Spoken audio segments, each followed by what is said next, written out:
안녕하십니까. 관계법규 한종민입니다. 자, 오늘은 주택관리 관계법규 입문과정 2주차 수업입니다. 자, 1주차 수업에서는 주택관리사보 시험 과목이라든지 시험의 합격률이라든지 특히 우리 관계법규는 2차 과목이죠. 2차 과목 관계법규 관리 실무.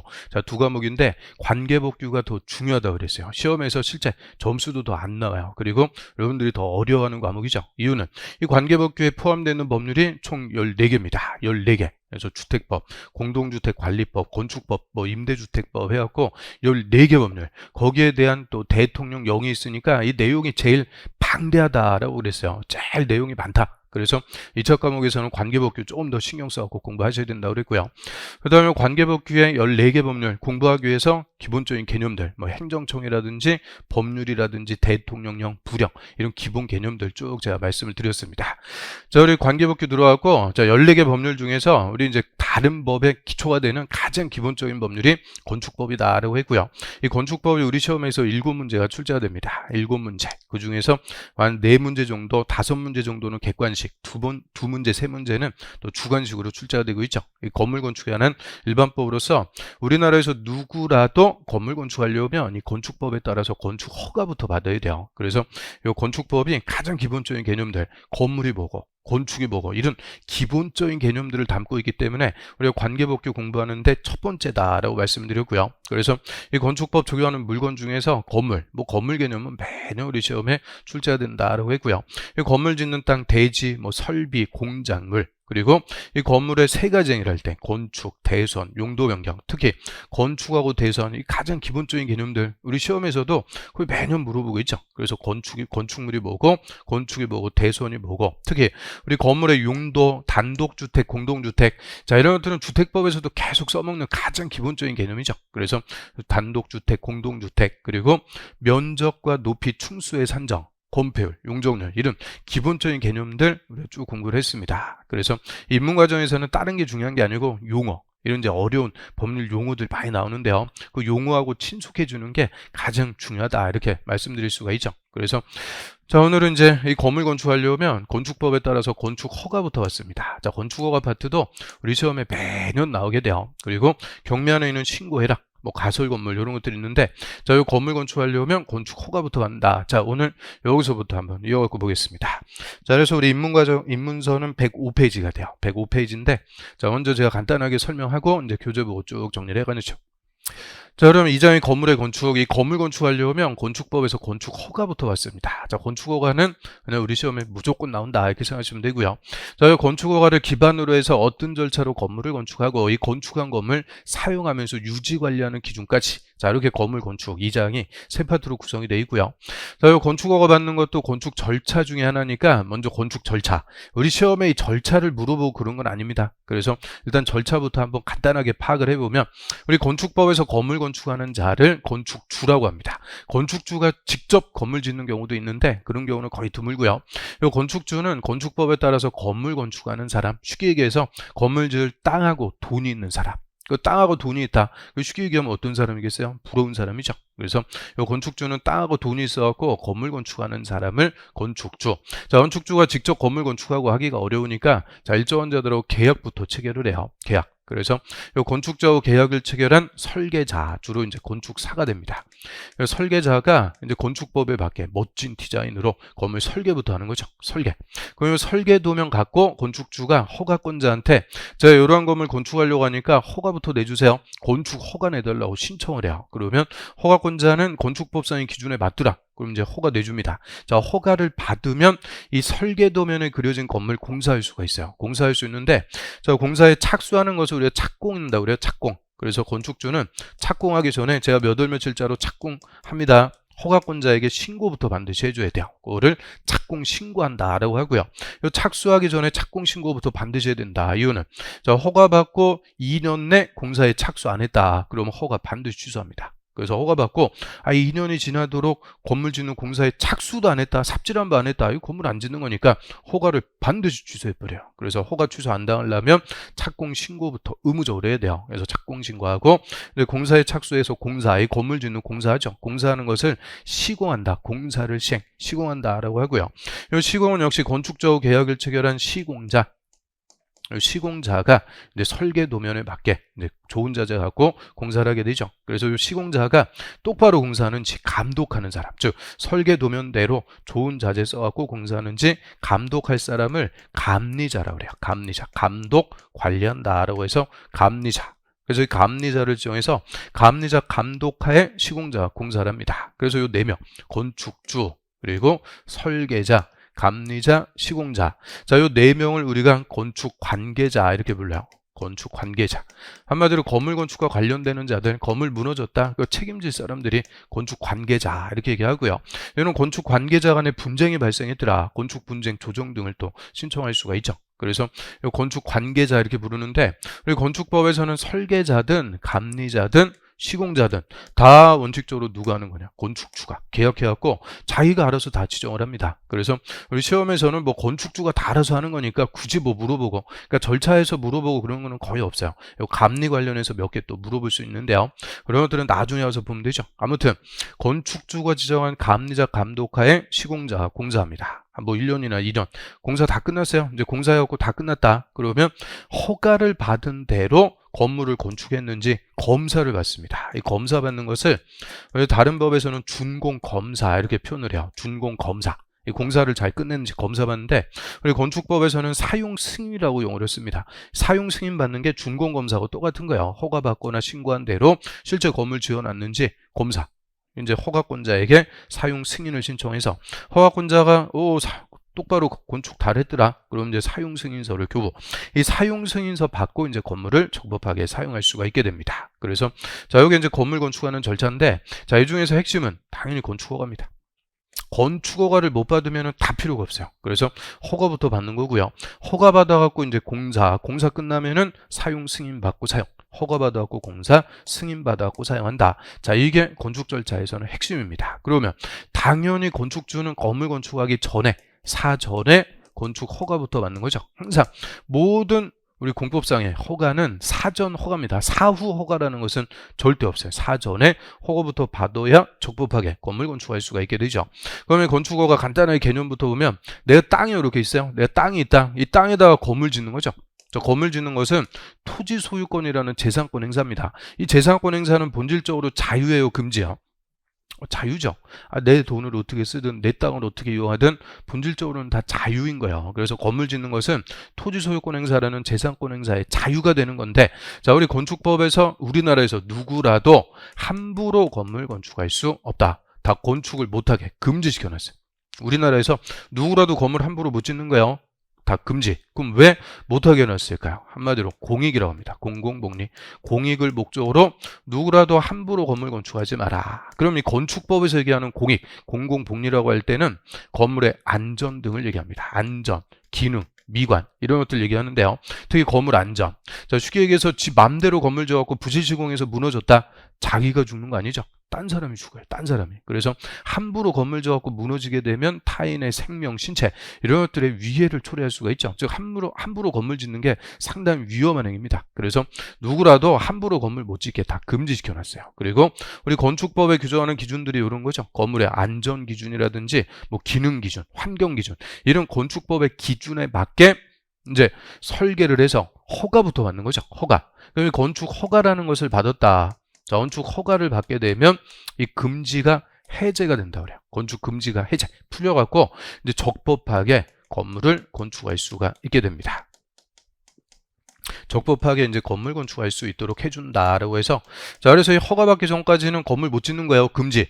허가를 받으면 금지가 해제. 이제 건물 건축할 수가 있게 되죠. 그래서 건축허가라는 것은 법에서 금지하는 것을 해제해서 할 수가 있도록 해주는 행정행위다, 행정처분이다, 뭐 이렇게 표현을 하고요. 그래서 이 허가를 받아야 적법하게 건물 건축할 수 있다. 그러면 허가 없이 무허가로 건물 건축했어요. 자, 무허가로 허가도 안 받고 지 맘대로 무허가로 건축했다. 자, 건축법 위반이죠. 위반이 있으면 처벌합니다. 벌칙이 따라와요. 우리 도시지역에서 무허가로 건물 건축했다. 3년 이하의 징역 또는 5억 원 이하의 벌금, 아주 세게 처벌합니다. 3년 이하의 징역이나 5억 원 이하의 벌금에 처한다. 그래서 허가부터 받아야 적법하게 건물을 건축할 수가 있도록 하는 것을 건축 허가다라고 하고요. 그래서 허가부터 받아야 이제 건물 건축할 수 있는데, 그럼 이 건축 허가 누구한테 와서 받는 거냐? 당연히 허가권자부터 우리 하나씩 공부를 해야죠. 시험에서도 제일 잘 물어봐요. 자, 그래서 우리 입문서 한번 볼까요? 자, 입문서. 자, 2장이 건물의 건축. 자, 건축 허가인데, 자, 1번에 써 있는 게 건물 입지 규모에 대한 사정 결정의 신청이다. 이렇게 얘기해요. 사정 결정을 신청할 수가 있다라고 하는데, 그럼 말 그대로 사전 결정을 신청한다. 사전에 결정해 달라고 신청하는 거예요. 뭐를? 허가 내줄지 안 내줄지 사전에 결정해 달라고 신청. 그럼 왜 이 사전 결정 신청이라는 것을 할 수가 있을까요? 예측 가능성 확보죠. 왜 이제 땅부터 덜컥 사놓고 건축허가 신청했는데 불허가 처음 받았어요. 그럼 뭐예요? 낭비죠. 그 산 거 물릴 수도 없고. 그래서 땅 사기 전에 제가 이 땅에다가 요 건물 건축하려고 하는데 허가 내줄 수 있는지 허가권자한테 먼저 결정해 달라고 신청할 수 있는 것을 사전 결정의 신청이다. 이렇게 표현을 해요. 사전에 결정해 달라고 신청. 그래서 바로 1번 보시면은, 자, 건축 허가 대상 건물 건축하려는 자는 건축 허가를 신청하기 전에, 허가 신청하기 전에, 쉽게 얘기하면 땅 사기 전에 허가권자, 허가 내줄 사람, 허가권자에게 건물 건축해야 하는 다음에 사전 결정을 신청할 수가 있다. 그래서 박스 1번. 자, 해당 대지에 건축하는 것이 이 법이나 관계법령에서 허용되는지 여부, 즉 이 법에 따라서 건축허가 내줄지 안 내줄지, 허가 내줄지 여부를 미리 결정해 달라고 신청할 수가 있는 거죠. 그래서 쉽게 얘기해서 땅 사기 전에 허가권자한테 허가 내줄지 안 내줄지 먼저 결정해 달라고 신청하는 것을 사전 결정의 신청이다. 이렇게 생각하시면 되고요. 자, 그럼 허가권자한테 사전 결정 신청하면 허가권자는 이제 건물의 용도, 입지, 규모 이런 것들을 사전 결정한다 그래요. 사전에. 즉 허가 신청하기 전에 미리 허가 내줄지 안 내줄지 결정. 그리고 사전 결정이 있으면은 그 사전 결정을 신청한 자에게 통지를 해주는 거죠. 알려줍니다. 그럼 밑에 바로 2번. 사전 결정의 효과. 자, 사전 결정을 신청한 자는 이 사전 결정을 통지받은 날부터 자, 2년 내 건축 허가를 신청해야 된다. 건축 허가를 신청. 그래서 허가권자 허가 내줄게요. 사전 결정 해줬어요. 그럼 사전 결정 받고 그날부터 열심히 돈 모으기 시작하죠. 하루에 500원씩 대지조금통에 500원씩 모아갖고 한 20년 지나갖고는 땅 사갖고는 허가 신청했다. 아무 의미 없어요. 그래서 사전 결정 받으면 몇 년 내, 2년 내 땅 사가지고 허가를 신청해라. 그런데 이 기간에, 즉 2년 내 허가 신청 안 하면 사전 결정의 효력이 상실된다. 이 효력이 상실되는 것을 우리가 두 글자로 실효한다 그래요. 실효. 사전 결정의 효력이 없어진다 그 얘기죠. 그래서 허가권자 사전 결정해 줬으면은 2년 내 허가를 신청. 허가 신청 안 하면 사전 결정이 실효가 되니까, 우리 사전 결정은 쉽게 얘기해서 허가권자의 약속이에요. 약속. 뭘 약속해요? 2년 내 허가 신청하면 허가 내주기로 약속한다. 약속. 두 글자니까 몇 년? 2년. 그래서 2년 내 허가 신청 안 하면 사전 결정이 실효가 된다. 그래서 땅 사기 전에 허가 내줄지 안 내줄지 먼저 결정해 달라고 신청할 수도 있다. 자, 그럼 밑으로 갑니다. 건축허가. 자, 건축허가 파트는 그냥 매년 우리 시험에 나온다. 그 중에서도 가장 기본은 뭐겠어요? 건축허가권자. 누구한테 가서 허가 받는 건지 허가권자의 체계. 이거부터 확실하게 잡아야 돼요. 그럼 원칙적인 건축허가권자. 자, 건물을 건축하거나 대손하려는 자는, 그럼 우리 건축하거나 대손하려면 저 맨 끝에 허가를 받아야 된다. 건축허가 받아야 된다. 그러면 허가 대상이가 두 개네요. 건축하고 대손. 건축하거나 대손하려면 먼저 사전에 허가부터 받아라. 그럼 건축이 뭐 있을까요? 우리 건축이라고 할 때는 신, 증, 개, 재, 이. 신축, 중축, 개축, 재축, 이전 5가지. 그 다음에 대손은 건물의 주요 구조를 수선, 변경, 증설, 해체한다. 그래서 구조 크게 수선하는 것을 대손이라고 그러죠. 건축, 대손. 이게 허가 대상이니까 건축이 뭐고 대손이 뭐고, 그래서 우리 시험에 잘 물어볼 수밖에 없어요. 자, 건축하거나 대손하려는 자는 특별자치시장, 특별자치도지사. 자, 요 특별자치시장 세종시장, 특별자치도지사 제주도지사인데, 자, 요 특별자치시장하고 특별자치도지사는 안 나오는 데가 없어요. 우리 이제 관계법규 공부하다 보면은 여기도 나오고 저기도 나오고 맨날 나옵니다. 그래서 요 특별자치시장하고 특별자치도지사는 그냥 만능이에요. 만능. 다 된다. 만능이기 때문에 요 사람들 갖고 시험에서 물어보고 그러는 거 없어요. 그래서 특별자치시장, 특별자치도지사는 그냥 가로 묶어갖고 그냥 있으면 있는 거고 없으면 없는 거고 신경 쓸 필요 없어요. 신경 쓸 필요 없다. 이런 사람들을 소위 뭐라 그래요? 그림자라고 그러죠. 그림자. 그림자 취급하면 돼요. 그리고 다음이 논점이죠. 시장, 군수, 구청장한테 허가받아야 된다. 이게 원칙입니다. 그래서 건축허가 원칙적으로 누구한테 가서 받으래요? 시, 군, 구청장. 시군 구청장, 요 사람들을 기초지자체장 제일 밑에라고 그랬죠. 우리하고 제일 가까운 사람들. 이 건물 건축하고 대선하는 것은 비일비재하게 할 수밖에 없어요. 그래서 제일 가까운 사람 시군 구청장한테 가서 건축허가 받으라. 이게 원칙입니다. 원칙. 시군 구청장에게 건축허가 받는다. 원칙. 그런데 예외가 있어요. 자, 21층 이상의 건물 등 다음의 건물을 특별시, 광역시에서 건축하려면 특별시장, 광역시장한테 직접 허가를 받아야 된다. 다만 공장, 창고 등등 이런 건물은 또 제외입니다. 공장, 창고 이런 것들은 또 빠진다. 그래서 이 공장하고 창고는 또 빠지는데요. 그러면 특별시장, 광역시장한테 가서 직접 허가를 받으래요. 자, 어떤 건물이냐? 큰 거야, 한마디로 큰 거, 대형 건물. 충수가 21층 이상. 이거나는 엔드가 아니고 우와 또는 연면적 합계가 10만 제곱미터 이상인 건물, 그러면 21층 이상 또는 연면적 10만 이상. 자, 이런 건물을 대형 건물이라고 부릅니다. 큰 거, 대형 건물 이런 것들은 그 건물 건축하게 되면 그 파급 효과가 특별시, 광역시 전체에 미치는 거예요. 큰 거. 우리 서울특별시에 제일 큰 거 뭐 있어요? 123층 2롯데 있죠? 제2롯데월드. 그런 건물 들어왔다. 큰 거 이런 거 들어오면은 사람들 인구도 많이 유입이 되고 교통 수요도 집중이 되니까 도로부터 좁잖아요. 도로부터 더 확장을 해줘야 되고 뭐 상하수도라든지 전기라든지 이런 기반설들을 더 많이 확충을 해줘야 돼요. 그러니까 이 큰 건물 짓는 것은 그냥 건물 짓는 걸로 끝나는 게 아니고 그에 따라서 인프라, 우리가 소위 기반 시설이라고 그래요. 이 기반설도 더 확보를 해줘야 되고 그 효과가 특별시, 광역시 전체에 미치기 때문에 구청장한테 가서 허가받는 게 아니고 특별시장, 광역시장한테 직접 가서 허가를 받도록 합니다. 그래서 대형 건물 21층 이상 또는 연면적 10만 이상. 그런데 우리 좀 전에 뭐는 제외했어요? 공장, 창고는 제외. 자, 공장하고 창고는 크다. 뭐 21층 이상 또는 연면적 10만 이상. 우리 이제 외곽의 변두리 같은 데 보면 냉동 창고 같은 거 연면적 10만 이상 큰 물류 창고, 냉동 창고 이런 거 볼 수 있죠. 자, 이런 것들은 물건 입출입하고 그 트럭 갖고 왔다 갔다 하고 그러면 되는 거지 많은 사람들이 유입되고 그러는 건물이 아니죠. 즉 파급 효과가 큰 건물이 아니기 때문에 요 공장하고 창고는 빼줘요. 공장, 창고는 대형 건물 21층 이상 또는 연면적 10만 이상이라도 특별시장, 광역시장한테 허가받는 게 아니고 구청장 또는 광역시에서는 군수도 있을 수가 있죠. 구청장이나 군수, 기초지자체장한테 그대로 그냥 건축허가를 받도록 합니다. 그래서 요 건축허가권자부터 우리가 확실하게 정리를 해두셔야 되는데요. 그럼 우리 예를 들어갖고 자, 예를 들어갖고 서울특별시. 자, 여기 서초구. 서초구에서 자 21층짜리 건물, 이 큰 거 대형 건물 건축하려고 그래요. 그럼 21층짜리 건물 건축하겠다. 자, 그럼 이때는 건축허가 누구한테 가서 받는 거냐? 서초구청장한테 허가 받는 게 아니고 특별시장한테 가서 직접 허가 받아라. 그 얘기죠. 특별시장한테 직접 허가를 받습니다. 그럼 똑같은 체계로 경기도 서초구 밑에 과천시 있죠. 과천시. 자, 여기서 연면적 10만 제곱미터 역시 대형 건물 건축하려고 그래요. 그러면 경기도 과천시 10만 제곱미터 대형 건물 건축하려면 건축허가 누구한테 가서 받을까요? 경기도지사, 과천시장 둘 중에서 누구한테? 과천시장한테 허가받습니다. 경기도지사, 이런 도지사는 절대 허가권자가 아니다. 그래서 우리 이제 서울특별시나 인천광역시나 부산광역시, 특별시, 광역시는 관할구역이 넓은 거 아니라고 그랬죠. 사람이 많은 거예요.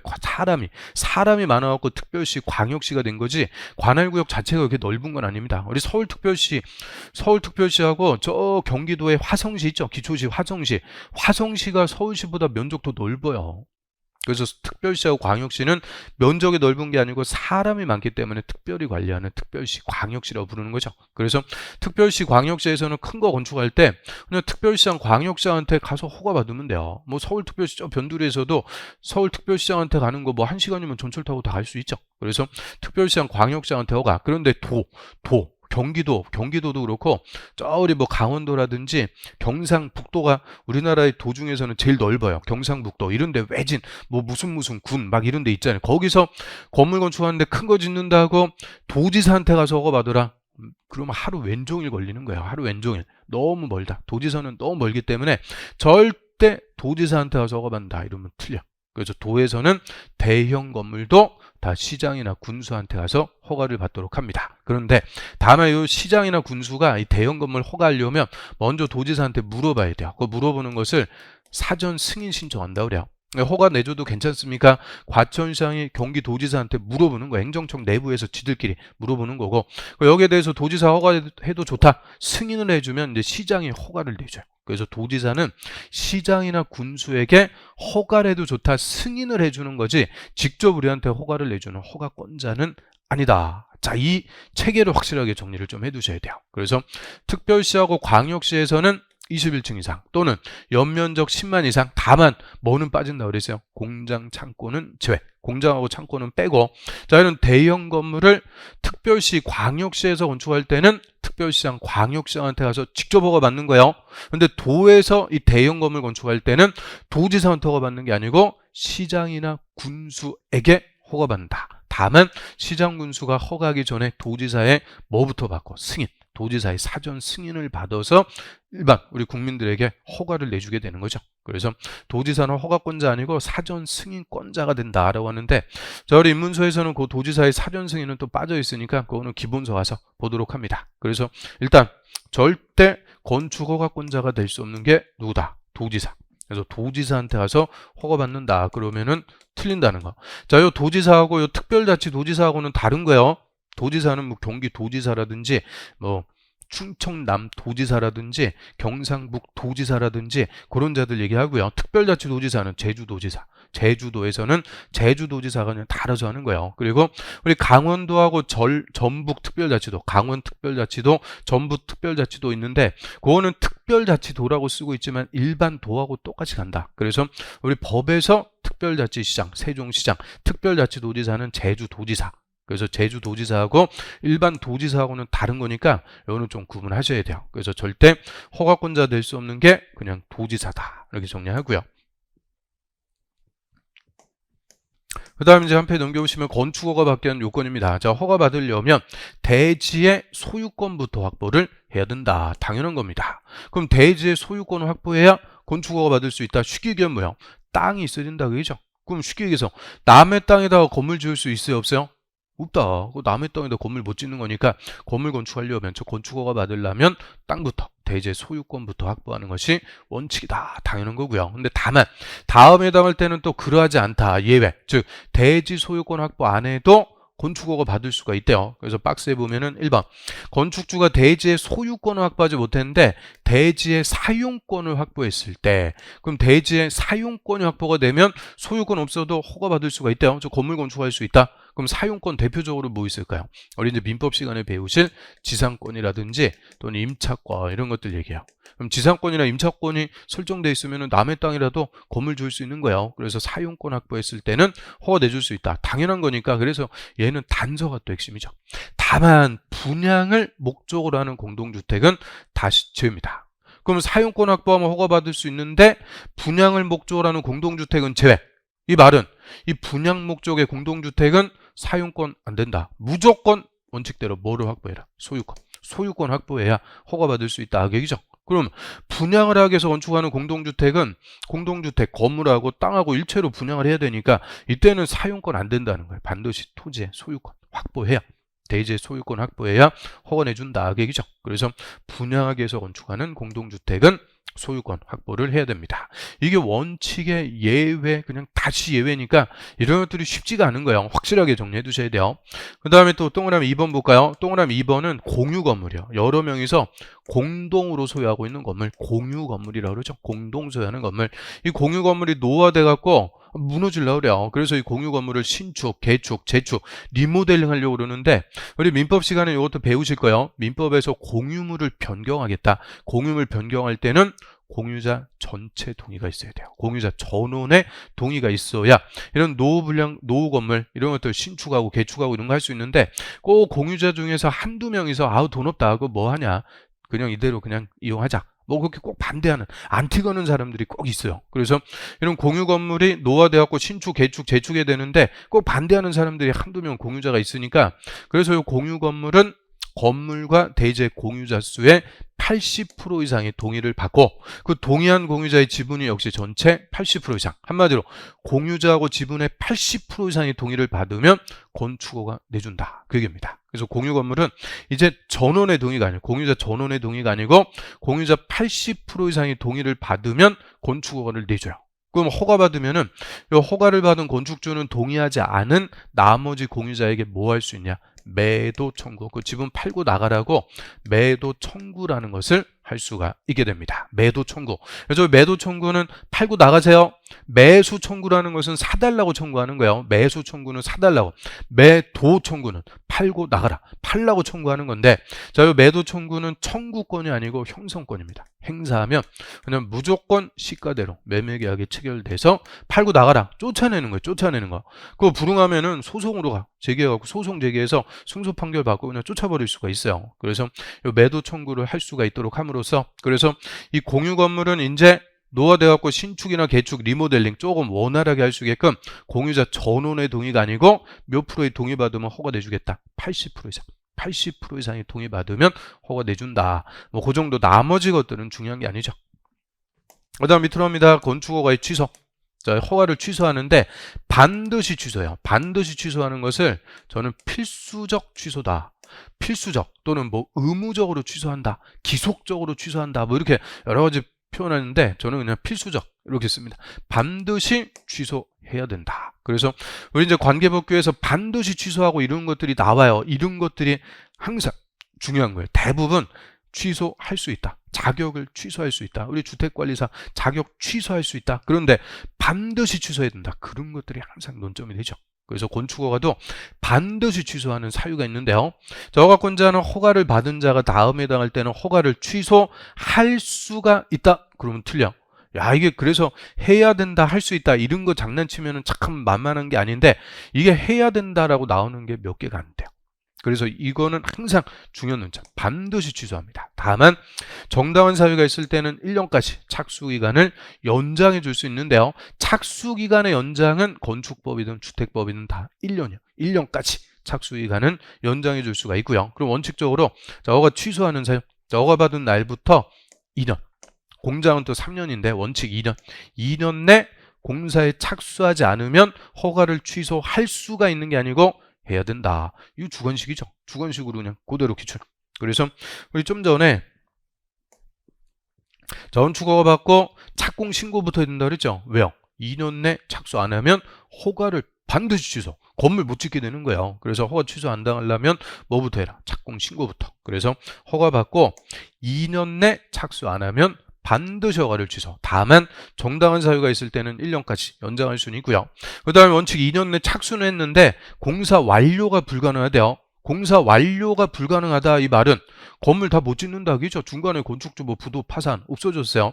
공사 완료가 불가능하다, 이게 한마디로 건물 끝까지 못 짓는다. 건물 못 짓는 거니까 이때도 반드시 허가를 취소. 그리고 자, 착공 신고하기 전에 경매나 공매로 건축주가 대지 소유권을 상실했대요. 그래서 자기 땅이었는데 저당권 이런 거 돈 안 갚고 그래가지고 저당권이 실행돼 갖고 경매 들어가는 거죠. 경매나 공매 등으로 건축주가 대지의 소유권을 상실, 땅이 없어졌어요. 건물 지을 땅이 없어졌는데 다시 토지 소유권 확보하면 돼요. 회복하면 되는데 소유권 상실한 때부터 6개월이 지나도록 6개월이 경과한 후에 착수가 불가능하다고 판단될 때, 즉 6개월이 지나도록 다시 대지의 소유권을 회복하지 못했다 그죠? 다시 되찾지 못했다. 자, 이런 때도 땅이 없으니까 반드시 허가를 취소하도록 합니다. 그래서 저희 건축허가의 취소, 얘 주관식으로 물어보기 아주 딱 좋아요.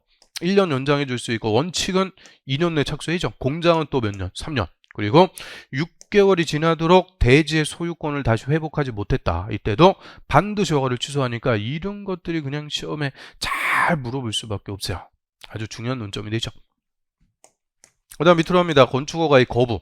자, 허가권자는 원칙적으로 허가 거부하고 그러면 안 돼요. 이 건축허가라는 것이 기속행위라고 그래요. 건축법의 기준에 맞으면 허가권자는 허가를 내줘갖고 우리 국민들이 건물 지을 수가 있도록 해줘야 돼요. 그래서 우리 건축허가라는 것은 금지를 해제해서 할 수 있도록 해준다 그랬죠. 그래서 이런 건축법의 기준에 맞으면 반드시 허가권자는 허가를 내줘서 이제 국민들이 재산권을 행사할 수 있게끔, 즉 건물 지을 수 있도록 해줘야 될 의무가 있어요. 그래서 반드시 허가 내줘라. 자, 이런 행위를 기속행위다 이렇게 부르는 건데, 자, 그런데 이 건축법에 마저도 다음에 해당할 때는 허가를 하지 않을 수 있다, 허가를 안 내줄 수 있다, 거부해 버릴 수 있다 라고 표현하고요.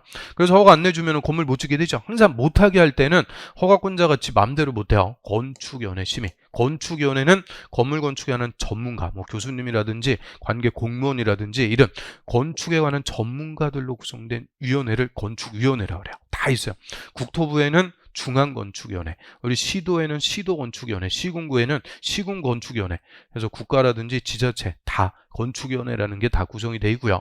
자, 이런 건축위원회 심의를 거쳐갖고 허가를 거부할 수가 있도록 합니다. 그래서 허가권자가 그냥 지 맘대로 허가 거부할 수 있다 그러면 틀려요.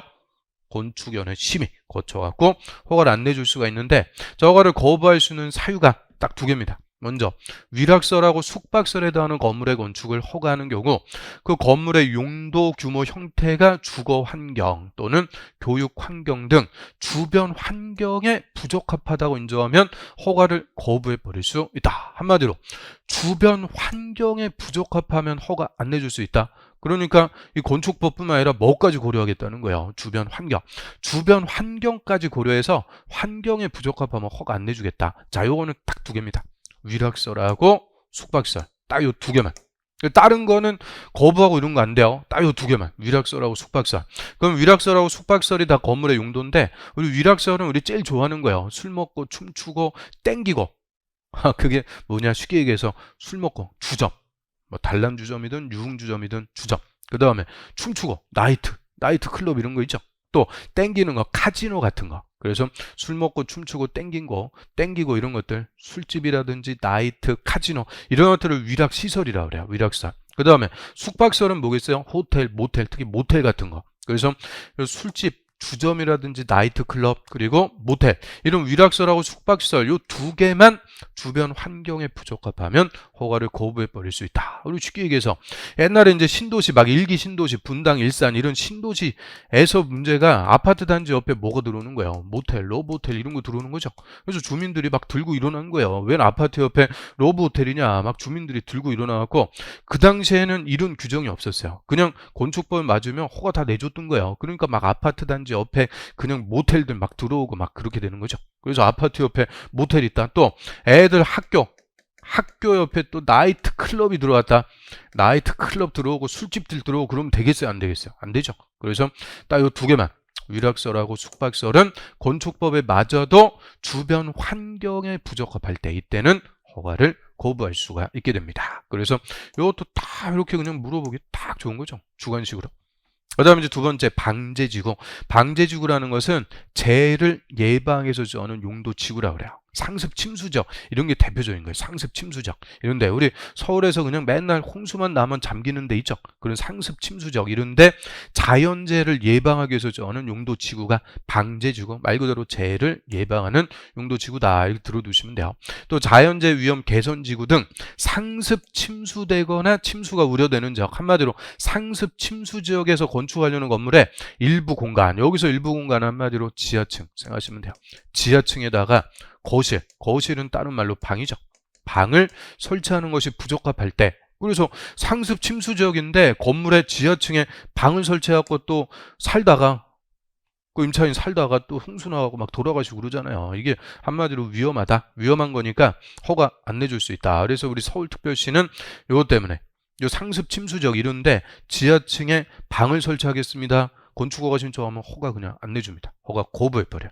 그리고 자, 이게 종년에 이제 허가권자 허가를 안 내주도록 하고 있다가 아예 올해 이제 개정돼 갖고 단독주택, 공동주택의 지하층에는 아예 거실을 설치할 수가 없도록 건축법에서 그냥 명문으로 규정하고 있죠.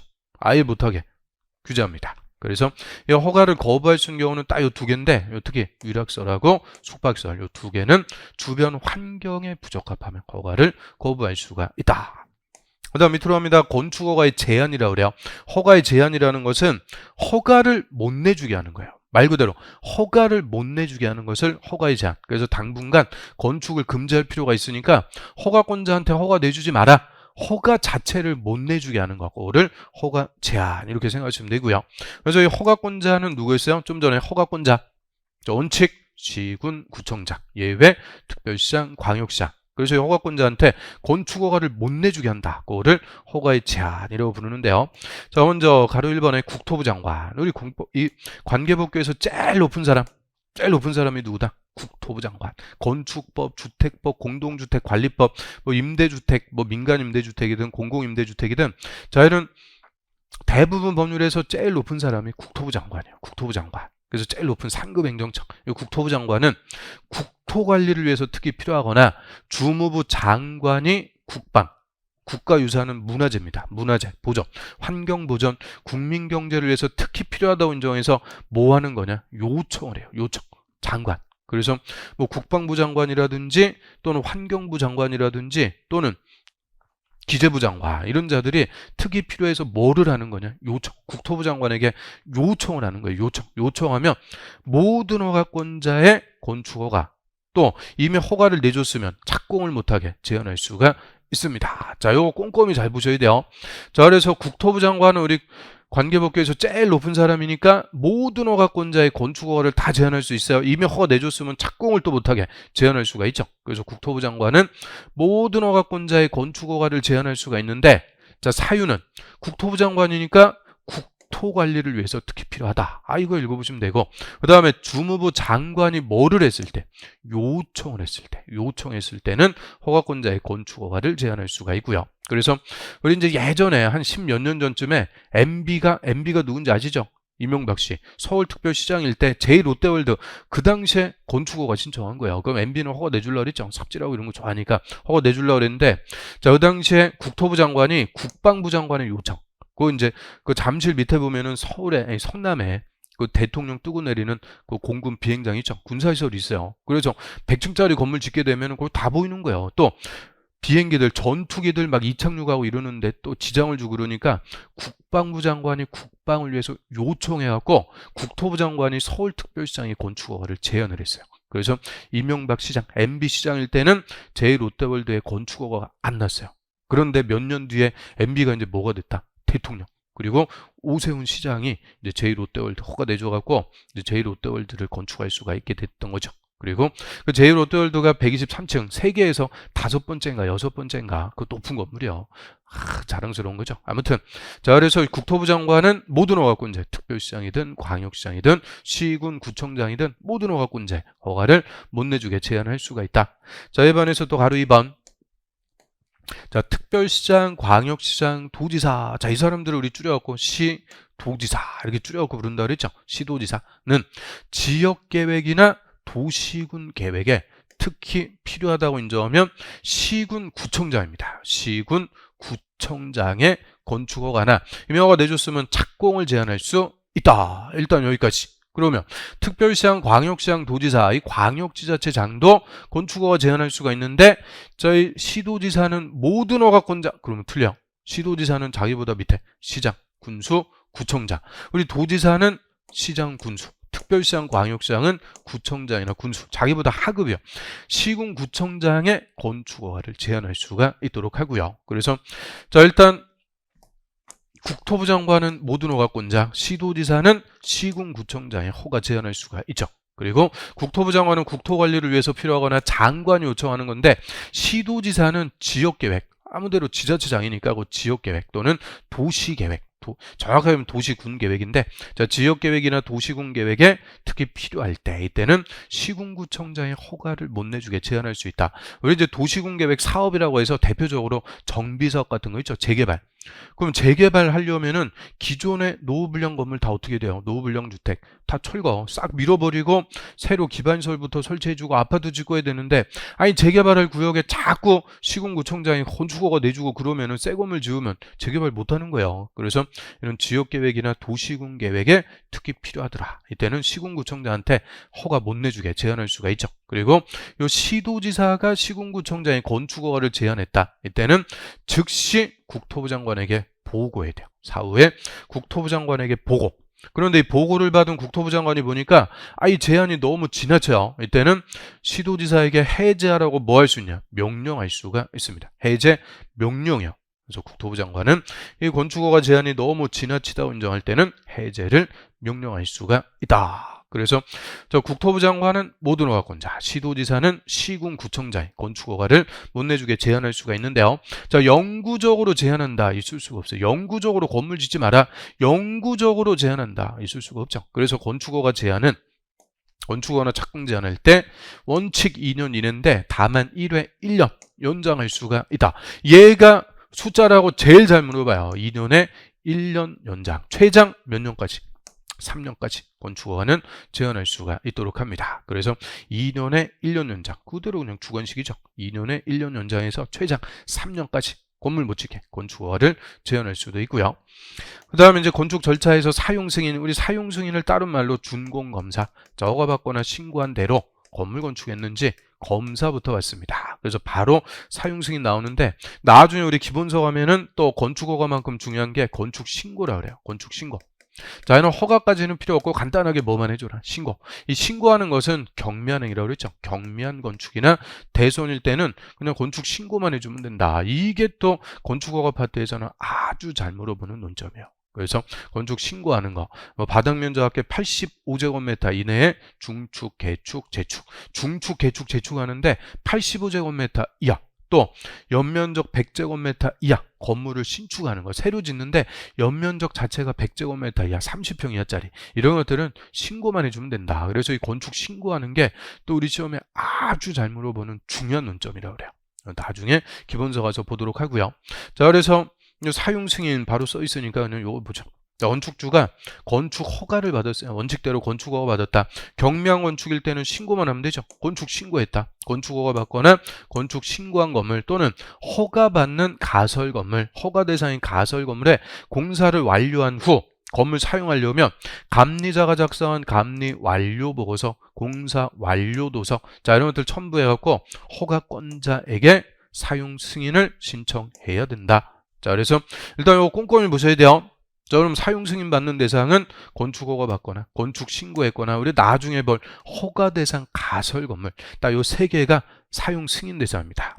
공사를 다 끝냈어요. 공사를 끝내가지고 사용 승인을 신청하니까 자, 요 사용 승인 신청할 때 첨부하는 서면에 감리 완료 보고서, 공사 완료 도서, 완료자가 들어가야 돼요. 감리 중간 보고서, 공사 예정 도서 이런 것도 장난쳐고 보면 틀려. 다 완료자가 붙어있죠. 다 공사 끝나갖고 사용 승인 신청하니까 감리 완료, 공사 완료 도서 이런 거 첨부해서 허가 내준 사람, 허가권자에게 사용 승인을 신청. 이제 사용 승인 해달라고 신청. 그러면 사용 승인 신청을 받으면 허가권자는 7일 내 검사, 정확하게 하면 현장 검사입니다. 네, 현장 나가서 설계 도면대로 실제 건물 지어놨는지 검사. 검사한 결과 설계 도면대로 잘 건물 지었더라. 공사가 잘 끝났더라. 그러면 검사 합격한 건물은 사용 승인서를 내줍니다. 이 사용 승인서를 받으면 이제 건물을 적법하게 사용할 수가 있게 돼요. 그리고 이 건물에 설치한 각종의 설비들 있죠. 뭐 배수 설비부터 시작해갖고 전기 설비, 승강기 설비 이런 것들 준공검사 다 그냥 다른 법에 따른 준공검사도 다 받은 걸로 봐서 이 사용 승인 받으면 이제 건물을 적법하게 사용할 수가 있게 됩니다. 사용을 할 수가 있다. 그래서 사용 승인 받고 이제 건물 사용할 수가 있게 되죠. 자, 그래서 우리 건축 절차 간단해요. 허가 받아갖고 공사 승인 받아갖고 사용. 그리고 사용 승인 신청할 때는 감리자가 작성한 감리 완료, 공사 완료, 완료자 들어가는 것 첨부해갖고 도서 첨부해갖고 허가권자한테 사용 승인 받고 건물 적법하게 사용할 수가 있게 됩니다. 자, 여기까지 이제 건축 허가를 기반으로 해서 건물 건축하는 가장 기본적인 개념들을 우리가 정리를 해봤고요. 그 다음에 이제 3장이 건물의 대지와 도로. 자, 여기서부터는 건축법 강론이라고 합니다. 건축 기준. 허가권자가 지 맘대로 허가 내주고 그런 거 아니라 그랬죠. 요 건축 기준에 적합할 때 허가를 내줍니다. 그래서 3장 대지와 도로 여기서부터는 이제 건축 기준 이런 것들은 우리 기본서 가서 하나씩 정리하면 돼요. 이런 것들은 입문 과정에서 할 내용이 아니고 나중에 기본서 갖고 하나씩 이제 기본적인 내용들 공부를 해나가시면 되니까 요 대지와 도로 파트는 이제 건물 짓는 땅 대지에 대한 각종의 건축 기준입니다. 대표적으로 건물 짓는데 이 대지가 도로하고 붙어 있어야 돼요. 도로하고 붙어 있어야 건물을 지어도 출입할 수가 있겠죠. 그러면 도로하고 붙어 있지 않은 땅, 그거를 소위 뭐라 그러냐? 맹지라고 그래요. 맹지, 눈먼 땅, 맹지. 맹지는 건축허가 자체가 안 나요. 건물을 건축해도 출입을 할 수가 없어요. 남의 땅 함부로 다니고 그럴 수 있어요, 없어요? 안 되죠. 그래서 이런 맹지를 방지해서 건물의 출입 확보를 목적으로 대지는 도로하고 붙어 있어야 된다. 그런 거를 좀 의식하게 접도 의무라고 하는데, 그런 이제 건축 기준, 이런 기준은 나중에 우리 기본서 가서 하나씩 정리를 해두시면 됩니다. 그래서 지금은 이제 건축법에서 가장 기본적인 개념들, 건물, 건축, 대선, 그리고 건물의 용도, 뭐 단독, 공동주택, 그리고 면적, 높이, 충수의 산정, 특히 면적의 개념, 이런 기본적인 개념들, 그리고 건축 허가 받는 거, 누구한테 허가 받는 건지, 이런 기본적인 개념들 정리한 거죠. 자, 여기까지 건축법은 마무리하고요. 3장부터는 이제 기본서 와서 제대로 우리가 공부를 하겠습니다. 자, 조금 쉬었다가 이제 첫 번째 법률, 주택법, 다시 돌아가서 주택법 정리를 하겠습니다. 좀 쉬었다 하겠습니다. 자, 이어서 보겠습니다. 자, 이제 주택법, 우리 입문서는 18페이지가 됩니다. 다시, 자, 입문서 이제 앞으로 오셔갖고 1편, 자, 주택법 다시 돌아오셔갖고 보고요. 자, 오늘 우리 시험 순서는 이제 교재 순서대로, 이제 주택법이 제일 먼저, 이제 시험에 나오게 되죠. 그러면 주택법은 우리 시험에 8문제가 출제가 됩니다. 8문제. 자, 그 중에서 한 3문제 정도는, 주관식으로. 그래서 객관식 5개, 주관식 3개. 자, 요 비율로 일반적으로 출제가 되고요. 자, 이름대로 주택법은 주택의 건설, 공급, 그 다음 리모델링에 관해서 규정하는 법이다 라고 하고요. 자, 주택이라는 것은 세대원들이 독립된 주거생활 영위하는 건물, 주거용 건물이죠. 근데 주거용 건물만 지칭하는 게 아니고 부속 토지, 집 짓는 땅 항상 포함해갖고 주택법에서는 주택이라고 그래요. 주거용 건물과 부속 토지인데, 자, 이런 주택을 건설하고 공급하고, 그 다음에 종전에 이제 관리도 했어요. 관리. 그리고 리모델링 등에 관해서 규정하는 법이 주택법이었습니다. 그래서 자, 이런 내용들인데, 자, 일단 하나씩 볼까요? 주택을 건설한다 그래요. 건설. 그러면 주거용 건물. 우리 주택을 건축하는 것도 있고 건설하는 것도 있어요.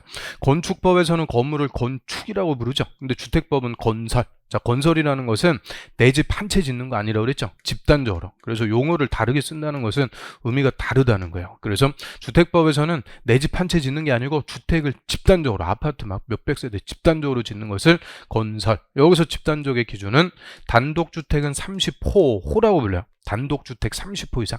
공동주택은 세대라고 그래요. 30세대 이상.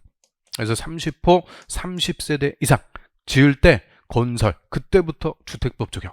그럼 반대로 29세대 이하로 짓는 거, 그거는 건축이라고 합니다. 건축, 주택을 건축. 그거는 원칙대로 건축법에 따라서 그냥 건축 허가 받으면 돼요. 주택법은 집단적으로 한 번에 30호, 30세대 이상 지을 때 그때부터 주택법을 적용. 그러면 건설은 우리가 하는 게 아니고 건설회사, 아파트 건설회사가 아파트 집단적으로 건설해서 우리는 이제 분양을 받는 거죠. 이 분양받거나 임대하는 것을 공급한다라고 하는데요. 주택법은 주로 분양을 얘기합니다. 임대는 임대주택법, 민간임대주택법, 공공임대주택법, 공공주택법 다 따로 있으니까 일반적으로 주택법에서 공급은 분양, 건설한 주택을 분양하는데, 자, 이 주택 아파트가 투기의 운상이라고 그랬죠. 투기의 대상이 되니까 일단 우리 무주택 서민들이 싸게 분양받을 수 있게끔 분양가부터 싸게 해줘라. 그거를 분양가 상한제 적용주택이라고 하죠. 분양가를 싸게 해주는 거예요. 그래서 무주택 서민들이 싸게 주택을 공급받아갖고 국민의 주거 안정, 이런 목적으로 분양가부터 규제. 그럼 싸게 분양받았으니까 싸게, 시가하고 분양가하고 한 2억의 차이가 있다. 분양만 받으면 돈 버는 거죠. 그 눈에 불을 켜고 그냥 분양받아갖고 바로 팔아버리면 투기하는 것밖에 안 돼요. 그래서 이 분양가 상한제 조용주택 이런 것들은 싸게 분양받은 만큼 못 팔게 하는 거예요. 그거를 전매자. 또 직접 살아야 돼요. 전세 주고 이런 것도 안 돼요. 거주 의무. 그래서 이 분양가 상한제 조용주택은 직접 살아야 될 거주 의무도 부과가 됩니다. 그리고 일정 기간은 못 팔게 하는 거, 그거를 전매제한, 거주 의무 전매제한 다 투기 규제. 그리고 이런 아파트에 투기가 성행하는 지역, 이런 데는 특별히 투기과열지구라는 걸 지정할 수가 있죠. 투기과열지구는 주택의 투기를 규제하게 지정하는 것 중에서 제일 센 거예요. 이 투기과열지구 지정됐다. 그럼 뭐 각종의 규제들 있죠. 대출 규제부터 시작해갖고 대출 규제, 세금 규제, 또 공법상의 규제들 제일 세게 가해집니다. 이런 투기과열지구 같은 거 지정해서 그 아파트 분양받은 거 아예 사고 팔 수 오게끔 분양권 전매 제한이라든지 이런 이제 직접적인 규제를 가하는 효과가 발생을 하죠. 그래서 이 공급 파트는 철저하게 투기 규제, 투기를 규제해서 무주택 실수요자가 주택을 공급받을 수 있도록 해준다. 투기 규제하는 제도가 대부분이죠. 그리고 이 건설한 주택을 관리하는 것도 종전까지는 주택법에 규정을 하고 있었어요. 그런데 이게 10년 전이죠. 한 10년 전부터 이 관리에 관한 것은 따로 띄워버린 거예요. 띄워갖고 별도의 법을 제정. 그 법이 뭐예요? 우리 주택관리사 시험에 근거가 되는 공동주택관리법.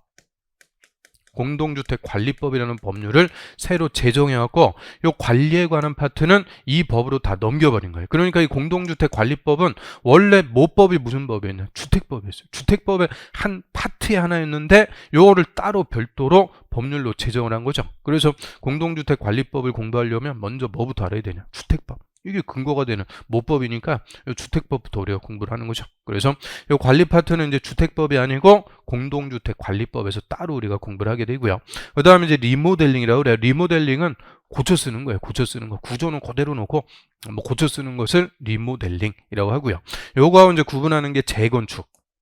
아예 재건축은 다 그냥 오래된 아파트 다 철거 싹 다 부셔버리고 새 아파트 지어갖고 분양받는 것을 재건축. 요거는 정비법. 우리 도시 및 주거환경 정비법에서 정비사업의 하나로 재건축 사업을 규정을 하죠. 그래서 재건축은 우리가 도시 및 주거환경 정비법, 정비법에서 따로 공부하고요. 주택법은 고쳐 쓰는 거예요. 리모델링. 리모델링을 규정. 그래서 건설, 공급, 리모델링에 관해서 규정하고 있는 법을 주택법이라고 하고요. 저는 이제 주택법의 적용 대상, 이 적용 범위인데 용어정의에서 주택의 개념, 요거는 그냥 우리 시험에 매년 나온다. 올해도 27회 때도 그대로 그냥 물어봤죠. 거의 두 문제는 물어봤는데요. 자, 이 주택의 개념은 그냥 매년 나와요. 근데 주택이 그냥 한 개가 있는 게 아니고 엄청 많아요. 주택법에서 주택의 개념들. 그래서 주택이란 세대원들이 장기간 독립된 주거생활을 영위하는 건물, 자, 이 주거용 건물 전부나 일부 및 뭐까지 포함한다고요? 부속 토지, 집 짓는 땅. 그래서 부속 토지 제외한다. 아주 단골 지문, 부속 토지, 집 짓는 땅을 다 포함해갖고 주택이라고 그래요. 그래서 주택법에서는 주택이든 준주택이든 부속 토지 제외다. 그러면 다 틀려. 다 부속 토지 포함, 집 짓는 땅 다 포함해갖고 주택이라고 하는데요. 자, 이런 주택의 종류가 크게는 이제 두 가지로 구분합니다. 단독주택, 공동주택. 이렇게. 그 옛날에 뭐 단독주택, 공동주택, 복합주택 이런 거 없어요. 그냥 단독주택, 공동주택 두 개. 주택의 종류는 여기 두 개로 구분을 하고요. 그럼 단독주택이라는 거는 뭐겠어요? 단독주택은 하나의 건물에서 한 세대가 생활합니다. 한 세대가 생활. 한 세대가 사는 거고, 그럼 공동주택은 하나의 건물에서 여러 세대가 사는 거죠. 여러 세대가 생활한다.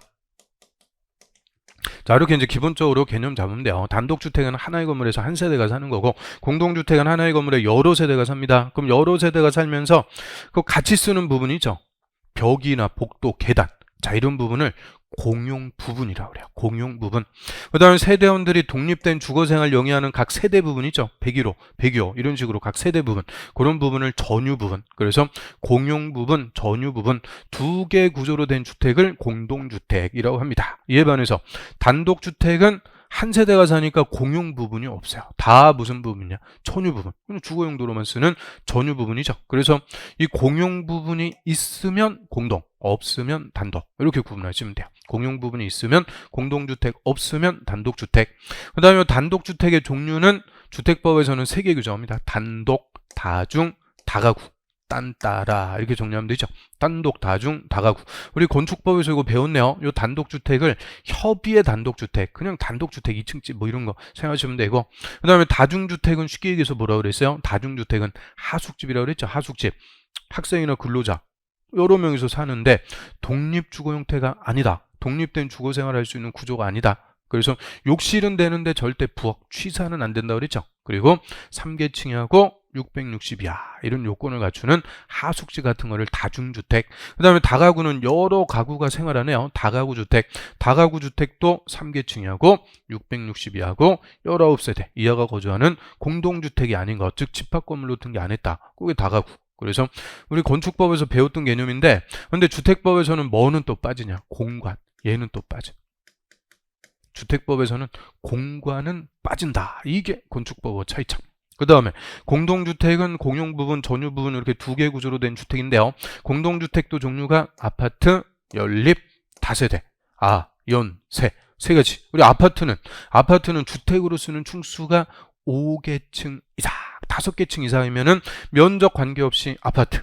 연립과 다세대는 둘 다 주택으로 쓰는 층수가 4계층 이하인데 660제곱미터를 초과, 200평 초과 큰 거면 연립이고 660 이하 작은 거면 다세대. 연립 다세대는 규모 660 초과냐 이하냐 규모로 구분하죠. 그래서 연립주택이 660초가니까 연초 이렇게 정리하면 되죠. 660초가면 연립. 그럼 662하면 다세대니까 다이. 연초 다이. 연초. 담배 생각하시면 되죠. 담배 피다가 죽어요. 연초 다이. 연립이 초가 다세대가 이하. 660초가냐 이하냐 요 규모로 구분하는데요. 자, 아무튼 아연세. 그럼 우리 건축법에서는 또 하나 더 있었네요. 기숙사. 자, 기숙사는 주택법에서는 또 빠집니다. 기숙사는 또 제외. 얘는 공동주택 아니다. 그 얘기인데요. 그래서 이 건축법하고 이제 차이점을 맨날 물어보는데요. 공간하고 기숙사는 건축법에서는 단독주택이나 공동주택으로 규정하는데 주택법에서는 빠진다. 왜요? 왜 빠질까요? 이 공간이라는 게 뭐 있을까요? 공간. 공간은 고위공직자에게 제공해주는 집이라고 그랬죠. 서울특별시장 공간, 군대에서는 대장 공간. 이 고위공직자, 높은 사람한테 제공해주는 집이고, 기숙사는 학생이나 근로자 등에게 숙소 형태로 제공해주는 집을 기숙사. 그래서 공간, 기숙사. 자, 얘들은 건설해서 분양하는 주택이 아니죠. 우리 주택법은 취지가 뭐라고 그랬어요? 주택을 집단적으로 건설해서 공급, 분양한다. 그런데 공간을 분양받고, 와, 나는 공간을 분양받고 싶다? 공간은 서울특별시장이 되면 그냥 주어지는 거예요. 또 기숙사도 학생이나 근로자 등에게 숙소로 제공하는 거지 기숙사를 분양받고 이런 거 없단 말이에요. 그래서 이 두 개, 공간하고 기숙사, 얘들은 일반적으로 건설해서 분양하는 주택이 아니니까 주택법에서는 주택에서 빠집니다. 이게 일단 건축법하고 주택법하고 차이점이요. 대신 요 공간은 그냥 아예 주택법에서 주택이 아니고요. 요 기숙사. 자, 요 기숙사는 공동주택은 아닌데 얘는 또 뭘로 가냐? 준주택이라고 불려요. 준주택. 주택에 준하는 것이다. 준주택이라고 해서 요 준주택 이런 개념들은 저 임대주택법이라든지 가면은 또 주택 넓은 의미에서 주택에 또 포함이 되는 거죠. 그래서 요 기숙사는 주택법에서는 준주택, 공동주택이 아니고 주택에 준하는 것, 주택과 비슷한 것, 준주택으로 규정을 하고 있어요. 그래서 일단 이 주택의 종류 즉 구분. 자, 요거는 이제 건축법하고 차이점. 자, 요거를 보시면 되고요. 자, 우리 교재 입문서 한번 볼까요?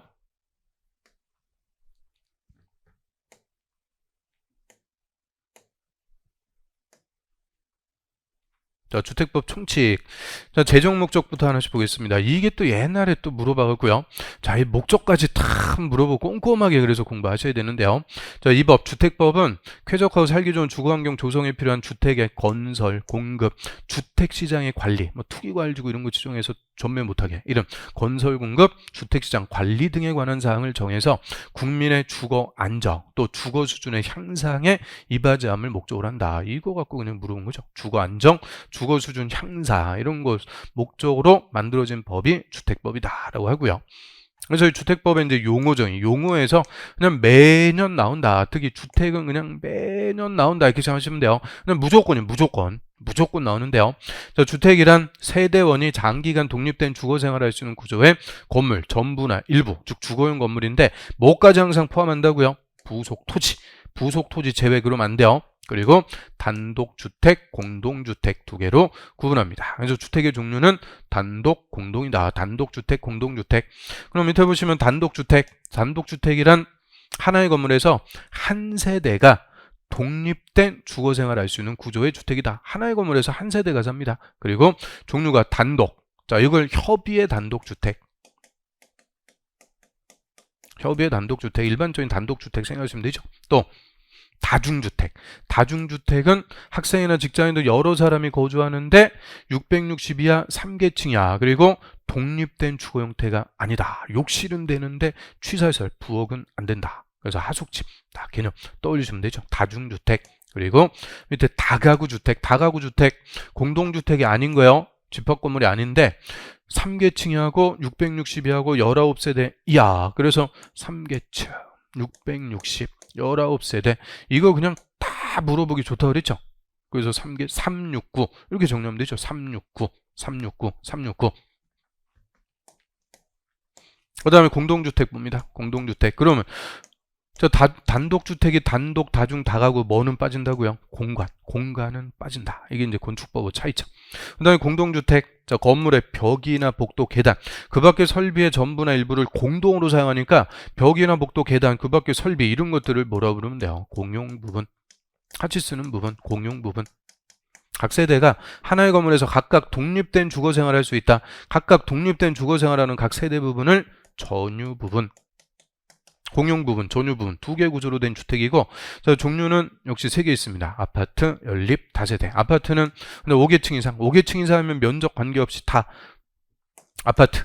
그다음에 연립, 다세대는 다 4계층 이하요. 주택으로 쓰는 층수가 4계층이었는데 한 개 동에서 주택으로 쓰는 바닥 면적 다 합쳐보니까 660 초가 연초, 초가하면 연립, 660 이하, 660 이하, 200평 이하, 작은 거면 다세대 다이, 연초 다이. 어떻게 말 되죠? 연초 다이. 연립이 초가, 다세대가 이하입니다. 아연세. 세 개가 공동주택. 역시 뭐는 빠진다고요? 기숙사 제외. 기숙사는 빠진다. 그래서 건축법하고 차이점 구분하시면 되고요. 그 다음에 주택 개념들, 세대 구분형 공동주택. 요것도 잘 물어봐요, 은근히. 세대 구분형 공동주택이란 공동주택의 내부 공간의 일부를 세대별로 구분해서 생활이 가능한 구조로 하는데, 그 구분된 공간 일부에 대해서 구분 소유할 수 있다? 없다? 없다. 이거를 구분 소유할 수 있는 주택, 맨날 이렇게 장난쳐갖고 물어보니까 구분 소유할 수가 없는 거예요. 소유할 수가 없고 뭐 할 수 있는 거냐, 임대 등을 할 수 있게끔 건설하는 주택을 세대 구분형 공동주택이라고 하는데요. 자, 그래서 세대 구분형 공동주택 내부를 구분한대요. 그 예를 들어 갖고 100제곱미터 아파트라고 합니다. 그럼 종전에는 한 세대가 생활할 수 있게끔 설계를 했는데, 요새는 뭐 1인 가구, 2인 가구, 소가구다 보니까 100제곱미터 충분히 넓죠. 그러니까 중간 공동주택 내부에 경량벽 이런 거 설치해갖고 내부 공간을 구분하는 거예요. 그래서 70제곱미터 부분은 주인 세대가 생활할 수 있게끔 뭐 욕실, 부엌, 현관 설치해갖고 생활할 수 있게끔, 그리고 나머지 구분된 나머지 부분 30제곱미터, 자, 여기도 독립된 주거 생활할 수 있게끔 욕실, 부엌, 현관도 각각 다 설치해 주는 거예요. 현관. 그래서 현관 하나밖에 없다. 현관 하나밖에 없으면 어떻게 될까요? 주인집 눈치 본다. 그죠? 주인집 눈치 볼 수밖에 없으니까 현관도 각각 따로 설치해 줘요. 여기 이제 주인집 현관이라면 여기도 현관 따로 내는 거예요. 따로 내갖고 각각 안 부딪히는 게 속 편해요. 그래서 요 내부를 생활할 수 있게끔 구분해 놓고, 자, 요 일부를 절대 소유한다 그러면 안 돼요. 소유하는 게 아니고 임대 등을 할 수 있게끔 건설하는 주택이다, 이렇게 생각하시면 되죠. 공동주택의 내부를 구분해서 그 일부를 임대 등을 할 수 있게끔 건설하는 주택. 그래서 절대 소유한다 그러면 안 돼요. 그래서 이걸 영어로 뭐 멀티홈 이라고 부르죠. 두 세대 이상 생활할 수 있게끔 멀티홈 이렇게도 부르는데요. 세대 구분형 공동주택이 크게 종류가 두 가지로 나눠집니다. 사업계획 승인 대상인 공동주택. 자, 요거 사업계획 승인받는다. 이게 우리 주택법에서는 건축허가 받는 게 아니고 사업계획 승인이라는 걸 받는데요. 자, 요 사업계획 승인받아 건설하는 공동주택은 새로 짓는 거예요. 새로. 처음부터 새로 건설하는데 세대 구분형으로 짓는 거고, 그 다음에 기존의 공동주택을 공동주택관리법에 따라서 허가를 받거나 신고하고 기존의 공동주택을 세대 구분형으로 변경하는 거예요. 이건 변경. 그래서 새로 짓는 것과 원래 세대 구분형이 아니었던 것을 허가받거나 신고하고 변경하는 거, 이 두 개가 요건이 또 좀 달라요. 자, 우리는 요것만 하나 확실하게 보죠. 사업계획 승인받아갖고 새로 지을 때, 이때 세대 구분형 공동주택의 요건. 자, 세대별로 구분된 각각의 공간마다 별도의 욕실, 부엌, 독립된 주거 생활할 수 있게끔 욕실, 부엌, 그리고 뭐까지 따로 설치하라고요. 현관. 이게 특징이에요. 현관.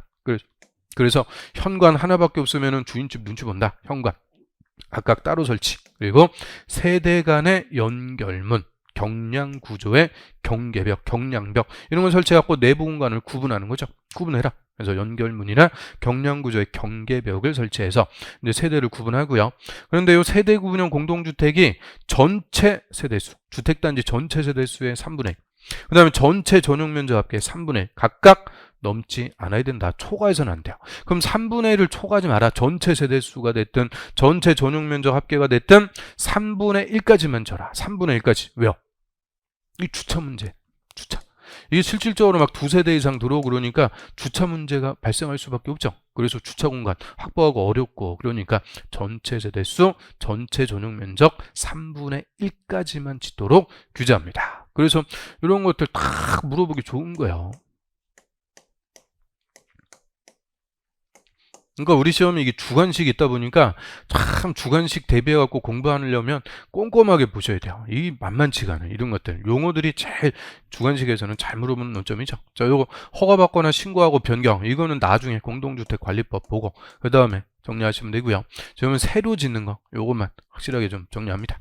그 다음에 또 밑에 보시면 도시형 생활주택이 있어요. 도시형 생활주택도 그냥 아주 잘 물어보는 개념이죠. 자, 도시형 생활주택 이름대로 도시형 생활주택이니까 도시형 가구. 우리 도시형 가구는 대가족일까요? 소가족일까요? 당연히 소가족. 1인 가구, 2인 가구. 이 소가구, 소가구를 위해서 싸게 소규모로 역세권 이런데 건설 공급해서 전세난 해소를 목적으로 도입한 주택입니다. 한 10년 전쯤에 전세 대란 막 터지고 그러니까 전세난 확보를 위해서 전세난 해소를 위해서 많이 지어서 공급할 수 있게끔 각종의 이제 인센티브를 주기 위해서 도입한 개념이 도시형 생활주택인데요. 이 도시형 생활주택이 되려면 일단 세 가지 요건을 갖춰야 돼요. 300세대 미만. 이게 첫 번째 요건이니까 제일 잘 물어본다. 300세대 미만. 그러면 300세대 미만이니까 300세대는 포함이 된다 안 된다? 안 된다. 그겠죠? 300세대 미만, 299세대까지 미만.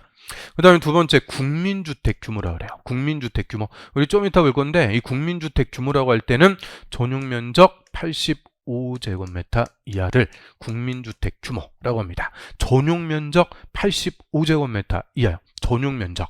그래서 주거 용도로만 쓰는 면적. 전용면적이 85제곱미터.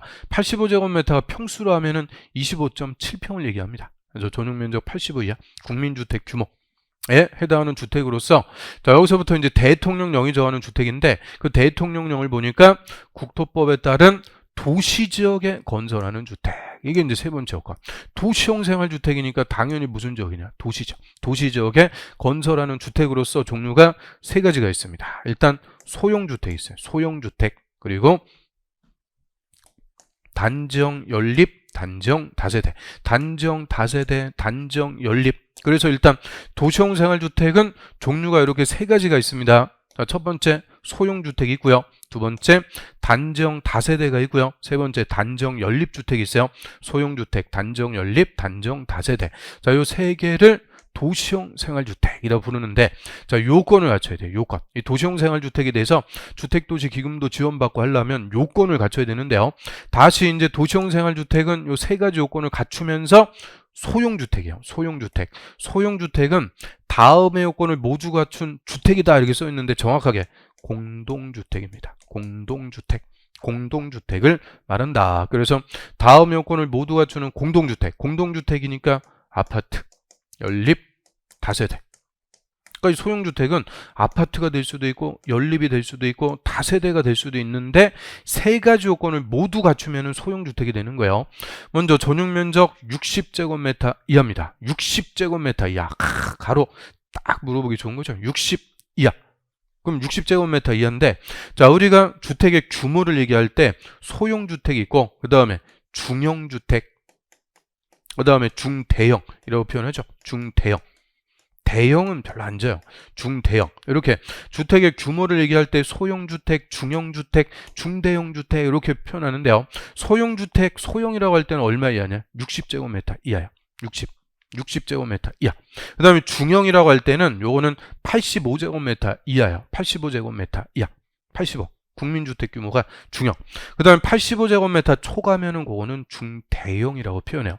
우리 평수 가급적이면 쓰면 안 돼요. 평은 법정 도량형이 아니기 때문에 제곱미터 자꾸 써야 돼요. 그래서 소형주택은 60 이하, 중형주택은 85 이하, 중대형은 85 초과. 그래서 여기 소형주택 이름에서 소형이니까 얼마 이하냐? 60제곱미터 이하입니다. 60제곱미터 이하. 그래서 이 한 18평 뭐 이 정도 되는 거죠. 그래서 60 이하고 그 다음에 세대별로 독립된 주거 생활을 할 수 있게끔 욕실과 부엌을 설치해라. 그리고 지하층에다가 설치하면 안 된다. 이 지하층에 설치하고 뭘 만들면 안 되냐? 지옥고. 지옥고라고 그러죠. 지하층, 옥탑방, 고시원. 고시원. 이거 제일 싫어하는 거예요. 지옥고. 그래서 가장 싫어하는 주택의 유형이죠. 지하층, 옥탑방, 고시원. 만들면 안 된다. 지하층에 설치하면 안 돼요. 그래서 이 세 가지 요건을 모두 갖추는 아파트, 연립, 다세대. 요거를 무슨 주택? 소형주택이라고 부르는 거죠. 소형주택. 그 다음에 단지형 다세대 주택. 소형주택이 아닌 다세대 주택이다. 그럼 얘는 전용면적 얼마 이하? 85제곱미터 이하를 얘기하는 거죠. 85 이하. 우리 좀 전에 소형주택은 얼마 이하였어요? 60제곱미터 이하라고 그랬죠. 60 이하. 그래서 원래 이 도시형생활주택은 국민주택 규모 85 이하인데 소형주택은 85도 안 된다는 거예요. 60제곱미터 이하. 이게 독특한 거예요. 소형주택은 60 이하. 그러면 소형주택이 아닌 단정 다세대. 얘는 원칙대로 도시형생활주택 85 이하. 그래서 소형주택이 아닌 다세대 주택을 한 동 짓는 게 아니고 여러 동 져갖고 단지로 모아놨다. 그럼 쉽게 얘기하면 다세대 주택 단지. 이렇게 생각하시면 돼요. 우리 아파트 단지라고 그러죠. 아파트 단지 비슷하게 다세대 주택 단지. 그 다음에 단정 연립 주택도 역시 소형주택이 아닌 연립주택. 그럼 얘도 전용면적 얼마 이하? 85 이하. 소형주택이 아닌 원칙대로 도시형생활주택 85제곱미터 이하인데, 자, 단정 다세대는 한 개 동에서 주택으로 쓰는 면적이 660 이하고, 단정 연립은 한 개 동에서 주택으로 쓰는 면적이 660 초과고, 그런데 각 세대당 면적은 전용면적 85제곱미터 이하. 그래서 소형주택이 아닌 연립주택을 역시 한 동 짓는 게 아니고 여러 동 져갖고 단지로 모아놨다. 연립주택 단지. 이렇게 생각하시면 되죠. 그래서 단정 연립, 단정 다세대. 얘들도 도시형 생활주택인데 잘 안 짓습니다. 그래서 대부분 도시형 생활주택 짓는다 그러면 뭐 짓겠어요? 소형주택. 그거 짓는 거예요. 소형주택, 원룸식으로. 소형주택. 그래서 잘 안 지으니까 얘들은 특례가 들어가죠. 다만 건축위원회 심의를 받으면 주택으로 쓰는 층수를 5계층까지 할 수가 있다. 엄청난 특혜입니다. 우리 연립이나 다세대는 원칙 주택으로 쓰는 층수가 4계층 이하, 5계층부터는 아파트라고 그랬죠. 그런데 도시형 생활주택일 때는 5계층까지 무려 한 층을 더 쓸 수 있는 엄청난 특혜를 준다. 그래서 좀 많이 지라는 거예요. 단정 연립, 단정 다세대 많이 져라. 그래서 이런 단정 연립이나 단정 다세대는 이런 전세나 해소를 위해서 소형주택까지 많이 짓도록 하는 거니까 각종의 인센티브 들어가요. 대표적으로 도시형 생활주택은 분양가 상한제도 적용 안 합니다. 그럼 분양가 싸게 해라. 분양가 상한제도 적용 안 한다. 인센티브 줘요. 왜요? 아니 소형주택 이러면 뭐 조그만 거 몇십억 하고 그럴 수가 없죠. 그래서 이런 거는 어차피 소규모로 싸게 분양하는 거니까 분양가 상한제도 적용 안 한다. 뭐 이런 각종의 인센티브. 또 주차장 설치 기준 대폭 완화. 그래서 주차장도 거의 설치 안 해도 된다. 그래서 요새 우리 주택가에 보면은 주차 대란이 벌어진 이유가 이거예요. 주차장 많이 설치 안 해도 된다. 거의 주차장 설치 기준을 반으로 대폭 줄여버려갖고, 그래서 주차장이 거의 없으니까 그냥 동네 골목마다 그냥 주차 대란이 벌어지는 주범이 됐던 건데, 그래도 이런 인센티브 줘서 많이 줘갖고 전세나 해서 이런 것들 목적으로 각종의 인센티브를 주는 게 도시형 생활주택이다. 이렇게 생각하시면 되고요. 그래서 여기까지 주택의 개념도 우리가 쭉 봤는데, 자, 그런데 우리 입문서에 또 제일 중요한 게 또 빠져 있어요. 제일 중요한 거. 주택법에 가장 중요한 주택의 개념이 또 빠져 있어갖고, 자, 이거 PPT로 좀 정리해보죠. 그래서 주택의 개념들 우리가 쭉 봤어요.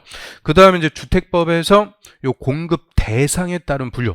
이게 주택법에서는 핵심인 거예요. 건설에서 누구한테 공급 분양해 주느냐에 따라서 주택의 종류가 국민주택과 민영주택 이렇게 두 가지로 다시 구분합니다. 국민주택과 민영주택 이렇게 나눠지는데, 자, 이 국민주택의 개념은 그냥 매년 나온다. 주택법에서 가장 중요한 개념이 국민주택이라고 그래요. 국민주택. 그래서 이 국민주택, 자, 여기 또 빠져 있어갖고 여기서 그냥 제가 설명드릴게요. 어차피 기본서 가면은 다 있어요. 그래서 기본서 와서 다 또 할 건데 한번 들어두시라고 제가 미리 말씀드릴게요. 자, 건설한 주택을 공급하는데요. 자, 국민주택은 정확한 이름이 국민의 주거 안정을 위해서 건설 공급하는 주택. 국민의 주거 안정을 위해서 건설 공급하는 주택이니까 이 국민주택은 건설에서 누구한테만 공급해주는 주택이냐? 철저하게 무주택 세대. 무주택 세대에게, 자, 1세대 1주택 기준으로 공급하는 주택입니다. 1세대 1주택. 그래서 이 국민주택은 무주택 세대만 분양받을 수 있는 주택이에요. 무주택 세대에게 1세대 1주택 기준으로 공급. 이에 반해서 민영주택은 무주택 이런 거 안 따져요. 그냥 성년자, 만 19세 이상 성년자에게 1인 1주택 기준으로 공급하는 주택입니다. 그냥 1인당 1주택 기준으로 공급해주겠다. 그래서 성년자 만 19세 이상이면 다 분양받을 수 있는 게 민영주택. 그래서 예전에는 뭐 자금에 따른 분류, 뭐 건설 자금에 따른 그 옛날에 주택건설 촉진법 20년도 더 된 옛날 법의 기준이고, 지금은 국민주택, 민영주택 차이점이 공급 대상.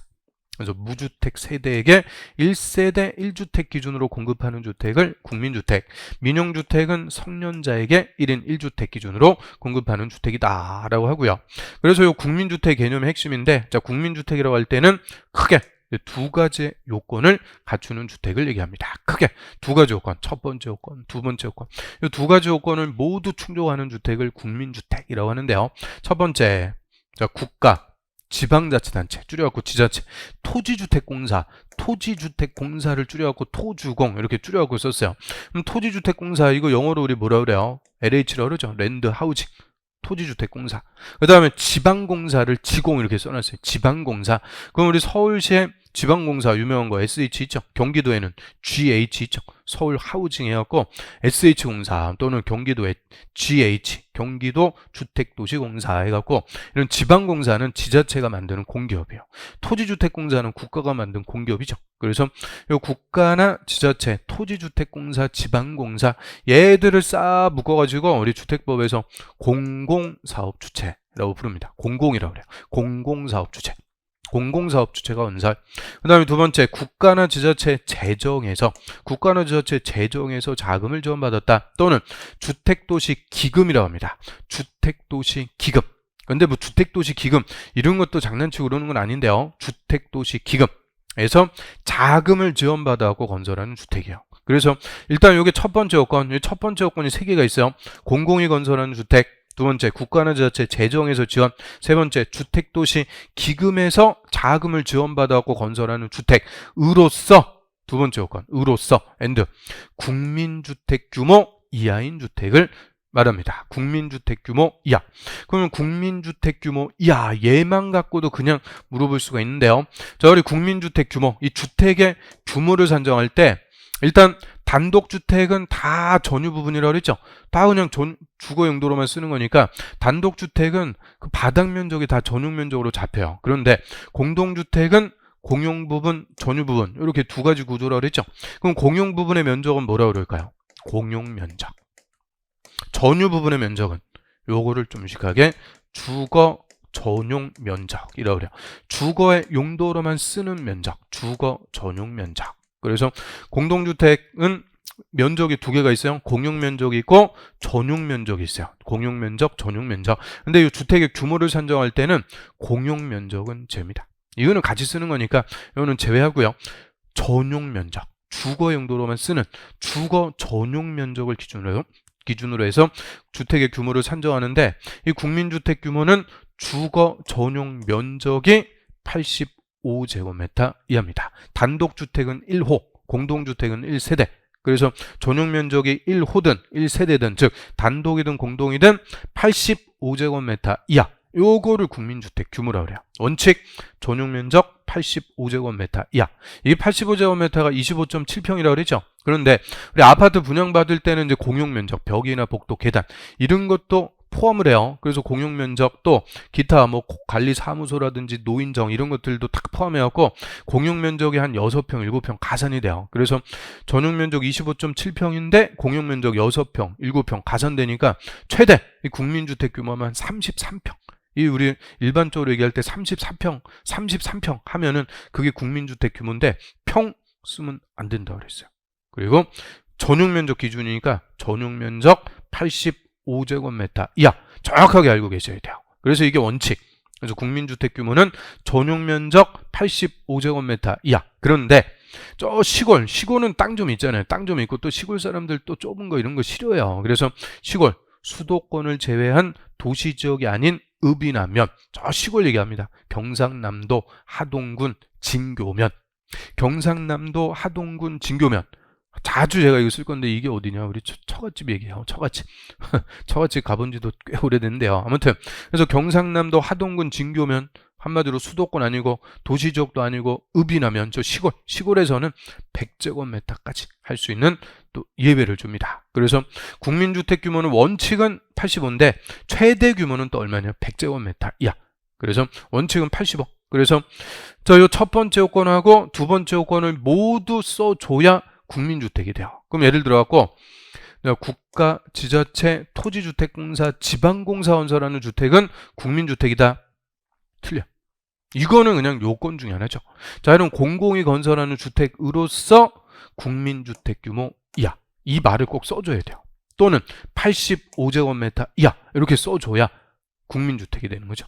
그래서 이 조합해갖고 우리 국민주택이라고 할 때는 이제 세 가지가 되는 거예요. 공공이 건설하는 85 이하. 두 번째, 재정에서 지원받아 건설하는 85 이하. 세 번째, 주택도시 기금에서 지원받아 건설하는 85 이하. 그래서 세 가지를 국민주택이라고 합니다. 자, 이 국민주택 세 개 이제 얘기할 수 있겠어요? 자, 하나씩 또 들어볼까요? 국민주택이 뭐예요? 이렇게 물어봤어요. 국민주택 일단 첫 번째, 공공이 건설하는 85 이하. 두 번째, 재정에서 지원받아 건설하는 85 이하. 세 번째, 기금에서 지원받아 건설하는 85 이하. 이 세 개를 국민주택이라고 합니다. 그래서 이제 그림으로도 그려봤는데요. 자, 그래서 요 국가나 지자체 토지주택공사 그리고 서울주택도시공사 요거를 이제 지방공사라고 그래요.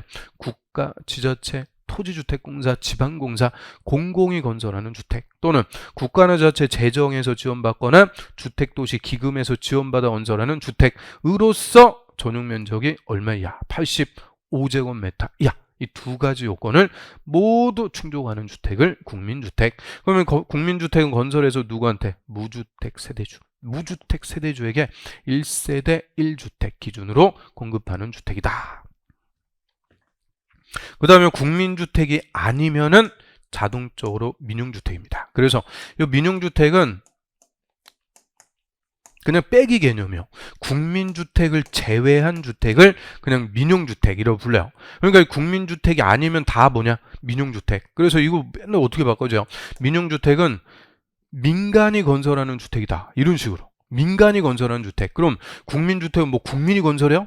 그런 거 아니라는 거예요. 그래서 민용주택은 민간이 건설하는 주택이 아니고 국민주택이 아닌 거를 다 민용주택. 그럼 우리 예를 들어 갖고 서울특별시 토지주택공사 LH가 서울특별시에 아파트 건설하는데요. 전용면적 100제곱미터 주공아파트라고 그러죠. 주공아파트. 그럼 서울특별시의 주공아파트 전용면적 100제곱미터 얘는 민용주택이다. OX 옵니다. 민용주택이죠. 왜요? 토지주택공사 건설할 때 얼마 이하? 85 이하. 85 이하가 국민주택. 그러면 얘는 85제곱미터를 초과 국민주택이 아닌 거예요. 국민주택이 아니니까 뭐다? 민용주택. 그래서 우리 토지주택공사나 지방공사도 민용주택 다 지어요. 그래서 이게 우리가 일반적으로 알고 있는 개념하고 다른 거니까 주택법에 규정한 대로 확실하게 정리해 두셔야 돼요. 국민주택을 제외한 주택이 민용주택, 즉 국민주택이 아니면 다 무슨 주택이라고요? 민용주택이라고 합니다. 국민주택이 아니면 민용주택. 그래서 이 주택의 개념, 이게 제일 중요한 국민주택과 민용주택인데 이게 인문서에 빠져 있어갖고 자 별도로 한번 말씀을 드려봤습니다. 그 다음에 이제 주택의 중요한 개념들은 우리가 봤는데요. 또 기타 용어해갖고 준주택, 얘 그냥 주관식으로도 나오는 거죠. 준주택. 자, 준주택은 주택에 준하는 것이다. 준한다는 게 비슷한, 유사한, 주택과 비슷한 것, 유사한 것을 준주택. 그래서 준주택이란 주택 이외의 건물과 항상 부속토지 포함이요. 부속토지. 주택 이외의 건물과 부속토지인데 주거시설로도 이용할 수 있는 시설을 말한다. 주거시설로도 이용할 수 있다. 그래서 준주택. 그러면 준주택은 주택이다? 아니다. 준주택은 주택이다? 틀려요.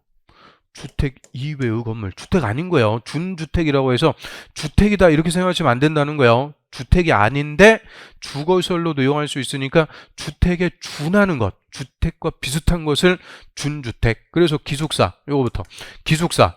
그래서 이 기숙사가 건축법에서는 공동주택인데 주택법에서는 준주택으로 갑니다. 준주택, 기숙사.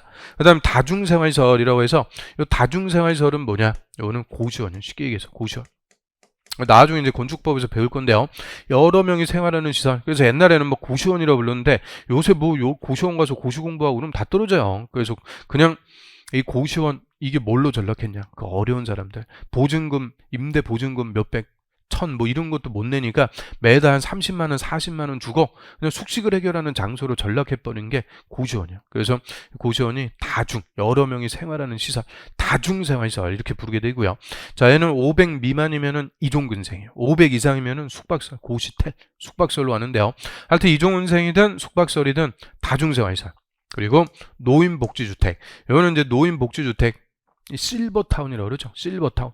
노인복지주택 실버타운에 뭐 주택뿐만 아니라 근생이라든지 의료시설 이런 건 다 젖어갖고 좀 돈 좀 있으신 어르신 분들이 이제 여생을 좀 마감하기 위해서 안락하게 이제 생활할 수 있게끔 만들어진 게 노인복지주택이라고 하는데요. 실버타운이라고 하고요.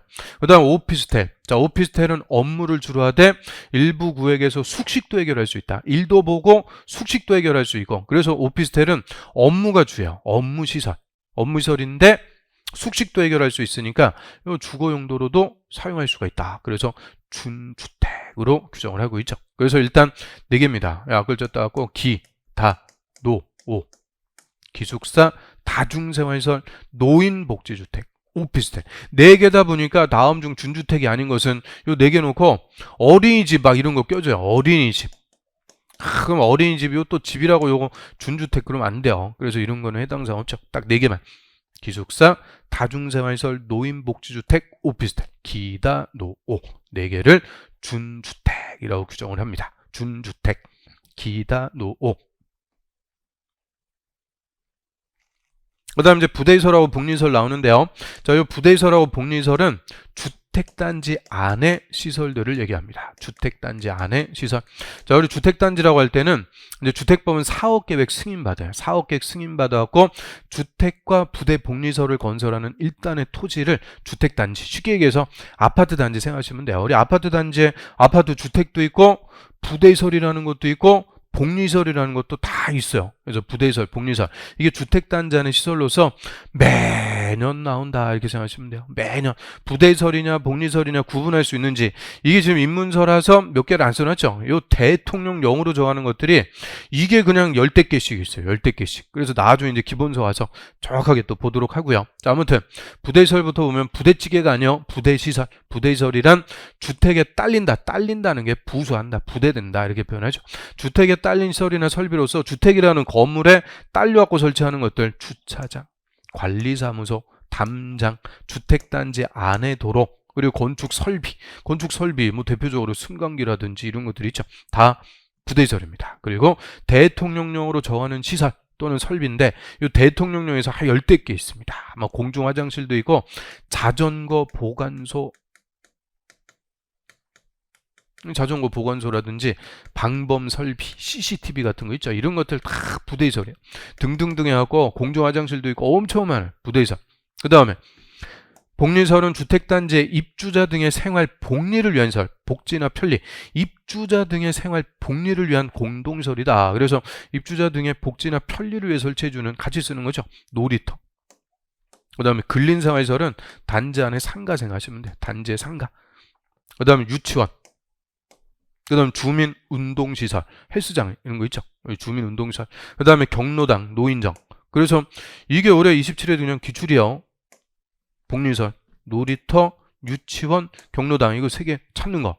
이거 뭐 쉬운 거예요, 어려운 거예요. 이런 거는 그냥 선물 같은 문제죠. 절대 어려운 문제 아니고 27회 때 그대로 기출. 안타까워요. 이런 거는 다 맞출 수 있는데 아무튼 그래서 놀이터, 근린생활시설, 유치원, 주민운동시설, 경로당. 그 다음에 이제 대통령령으로 정하는 것들, 뭐 대표적으로 주민공동시설. 그래서 뭐 입주자 집회소 뭐 이런 거 있는데요. 그럼 이제 부대시설이냐 복리시설이냐 구분하세요. 이렇게 물어봤어요. 그러면 이거 어떻게 구분하면 될까요? 이 복리시설은 입주자, 사람을 위한 거니까 앞에 사람이 다 붙어요. 어린이, 유치원도 어린이, 주민, 노인, 경로당, 노인정. 그 다음에 주민 공동시설, 주민. 그러니까 사람이 붙어 있으면 다 무슨 시설이냐? 복리시설이다. 간단하죠? 사람을 위한 거니까 복리시설. 그런데 경비실, 짜요 경비실. 얘는 부대시설일까요? 복리시설일까요? 부대시설입니다. 그래서 경비 아저씨, 경비실에서 경비 아저씨 또 보고 복리시설 그럼 안 돼요. 관리사무소하고 똑같은 거예요. 관리사무소나 경비실이나 다 부대설입니다. 그래서 경비실, 요거는 부대설. 그래서 우리 시험 볼 때까지 이제 약속이 약속. 경비 아저씨 보고, 이제 경비 아저씨는 시험 볼 때까지 사람이 아니다. 이렇게 생각하셔야 돼. 이 사람이면은 복리설이라고 그랬죠. 그래서 사람이 아니다. 우리 시험 볼 때까지만 약속하는 거예요. 그래서 아파트 단지 경비 아저씨 보고 부대, 한번 부대 딱 경례하면은 안 까먹겠죠. 그래서 경비실 요거 하나 조심하시고, 나머지 사람 붙으면은 복리설이다. 나머지 것들 이제 기본서 가서 또 정확하게 보도록 하고요. 그 다음에 리모델링 있는데요. 리모델링도 그냥 매년 나온다. 리모델링 개념도 그냥 아주 기본적인 개념입니다. 자, 리모델링이란 건물의 노화 억제, 기능 향상을 위한 다음에 하나에 해당하는 행위다. 그래서 노화 억제나 기능 향상을 위해서 고쳐 쓰는 것을 리모델링이라고 하는데, 자, 첫 번째 대선입니다. 대선으로 리모델링 할 수가 있다. 대선. 우리 대선은 뭐 있어요? 건물의 주요 구조 또는 외부 형태를 수선, 변경, 증설, 해체한다라고 했죠. 그래서 건축에는 미치지 않는 그냥 주요 구조나 외부 형태에 손보는 거, 크게 손보는 거를 대선. 그래서 대선으로 할 때는 아무것도 안 써 있으니까 뒤에다 10년 이렇게 써두시면 돼요. 10년만 지나면 아파트 대선으로 리모델링 할 수 있어요. 그 다음에 사용검사. 우리 주택법에서는 사용검사라고 해요. 중고검사를. 건축법은 사용승인. 사용검사나 사용승인일부터 15년이 지난 공동주택을 각 세대 전용 면적 30% 이내에서 중축하는 행위입니다. 두 번째, 중축. 이때 공용 부분도 따로 중축할 수 있다? 없다? 있다. 공용 부분은 공용 부분대로 따로 뭐 노인정이라든지 이런 공용 부분은 따로 중축할 수 있는 거예요. 그래서 요거는 뭐 읽어보시면 되고, 그러면 두 번째, 중축으로 리모델링 할 수가 있어요. 중축. 중축이라는 거는 뭐였을까요? 중축. 더 짓는다 그랬죠? 늘리는 거. 기존 건물이 있는데 면적, 높이, 층수를 늘린다. 더 짓는 거. 더 짓는 중축으로 리모델링 할 수 있는데, 이거는 대선보다 더 큰 행위니까 적어도 몇 년 지나야 되냐? 15년이 지나야 되고요. 전용 면적 30% 이내. 중축은 무진자 인정하는 게 아니고 전용 면적 30% 이내로만 중축할 수 있도록 하고요. 가로까지는 지금 됐어요. 그래서 원칙만 정리하죠. 그 다음에 또 3번 보면은, 자, 기존 세대수는 15% 이내에서 세대수를 증가하는 리모델링 할 수 있다. 자, 이거를 세대수 증가형 리모델링. 그래서 기존 세대수 15%까지 더 늘릴 수 있다. 더 지을 수 있도록 해줘요. 그럼 예를 들어 갖고 1000세대 아파트 단지 중축으로 리모델링 할 때는 15%니까 150세대 더 지을 수 있도록 해준다. 그죠? 150세대 더 지어갖고 이거 뭐야? 이거 일반 분양하는 거죠. 150세대 더 지어갖고 일반 분양에서 리모델링 공사비에 충당할 수가 있도록 해주는 거예요. 리모델링 공사비 한 몇 년 전까지만 해도 평당 한 300, 400. 근데 지금은 뭐 300, 400이 아니죠. 800, 900, 뭐 1000만 원 가까이 갑니다. 평당 공사비가. 그래서 이거를 소유자가 다 리모델링 공사비 부담해라. 그럼 30평인데 1000만 원씩, 평당 1000만 원씩 하면 3억이에요, 3억. 안 되죠. 그러니까 이런 일반 분양에서 공사비에 충당할 수 있게끔 기존 세대수 15%까지 증가시킬 수가 있도록 해줘요. 그거를 세대수 증가형 리모델링이라고 하는데, 자, 이때 세대수를 증가하는데 옆에다 한 동을 더 늘린다든지 이런 거는 별 문제가 안 돼요. 위로 올라가는 것을 수직 중축이라고 그래요. 수직 중축형 리모델링. 위로 올리는 거예요. 위로 올리는 수직 중축형일 때는 다음 요건을 모두 또 충족해야 된다. 그래서 기존 건물의 층수가 15층 이상일 때는 3계층, 14층 이하면은 2계층까지만 수직 중축은 허용합니다. 그리고 위로 올라가도 무너질 우려가 없는지 신축 당시에 구조도가 반드시 있어야 돼요. 구조도까지 요구하는 것은 수직 중축으로 할 때만.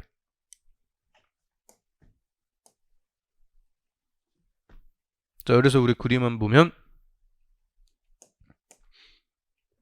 자, 이렇게 이제 중축으로 리모델링해요. 적어도 15년 이상 된 건물, 공동주택에서 리모델링. 자, 위로 올라가는 수직 중축을 한다 그래요. 위로 올릴 때, 위로 올리는 것은 위로 몇 개층까지? 한 개층, 두 개층, 세 개층까지. 더 올라가면 무너진다. 그죠? 구조안전의 위험이 있을 수가 있으니까 딱 세 개층까지 위로 올리는 수직 중축은 허용을 해줍니다. 세 개층까지만 허용하고요. 요것도 몇 층 이상일 때? 15층 이상.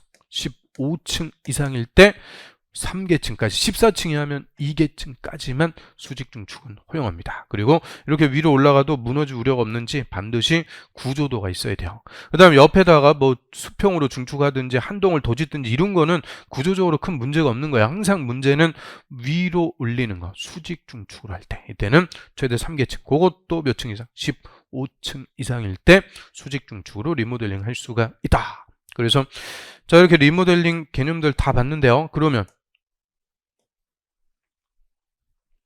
자, 우리 리모델링은 크게 노화 억제나 기능 향상을 위해서 뭐 하는 행위냐? 대손 아니면 중축하는 행위입니다. 대손 아니면 중축. 우리 건축법에서는 개축도 들어가 있어요. 근데 주택법에서는 개축은 제외요. 그래서 건축법은 리모델링이라고 할 때 대손, 중축, 개축. 근데 주택법은 대손하고 중축, 개축은 빠진다. 그리고 중축으로 리모델링 할 때 요건이 있죠. 15년, 30%, 또 15%, 3계층, 그것도 몇 층 이상? 15층 이상. 이거 그냥 다 기출이에요. 그대로 가로 비워갖고 주관식으로. 그래서 이 중축으로 리모델링 할 때 요건들 확실하게 숫자 좀 정리하셔야 되는데, 우리 중축으로 할 때는 15, 30, 15, 15, 3. 그 대부분 숫자가 15 아니면 3으로 합니다. 이 공통성이 좀 있어요. 15 아니면 3. 왜요? 리자에서 요 리자 요거 봐봐요. 리자 요거 옆에서 이렇게 보면 15 딱 써 있잖아요. 15. 그래서 리모델링은 중축을 할 때는 숫자가 15 아니면 3이다. 15 아니면 3이구나. 이렇게 정리하시면 돼요. 15 아니면 3. 그래서 대손하고 중축. 자, 여기까지 하고요. 좀 쉬었다가 이어서 보겠습니다.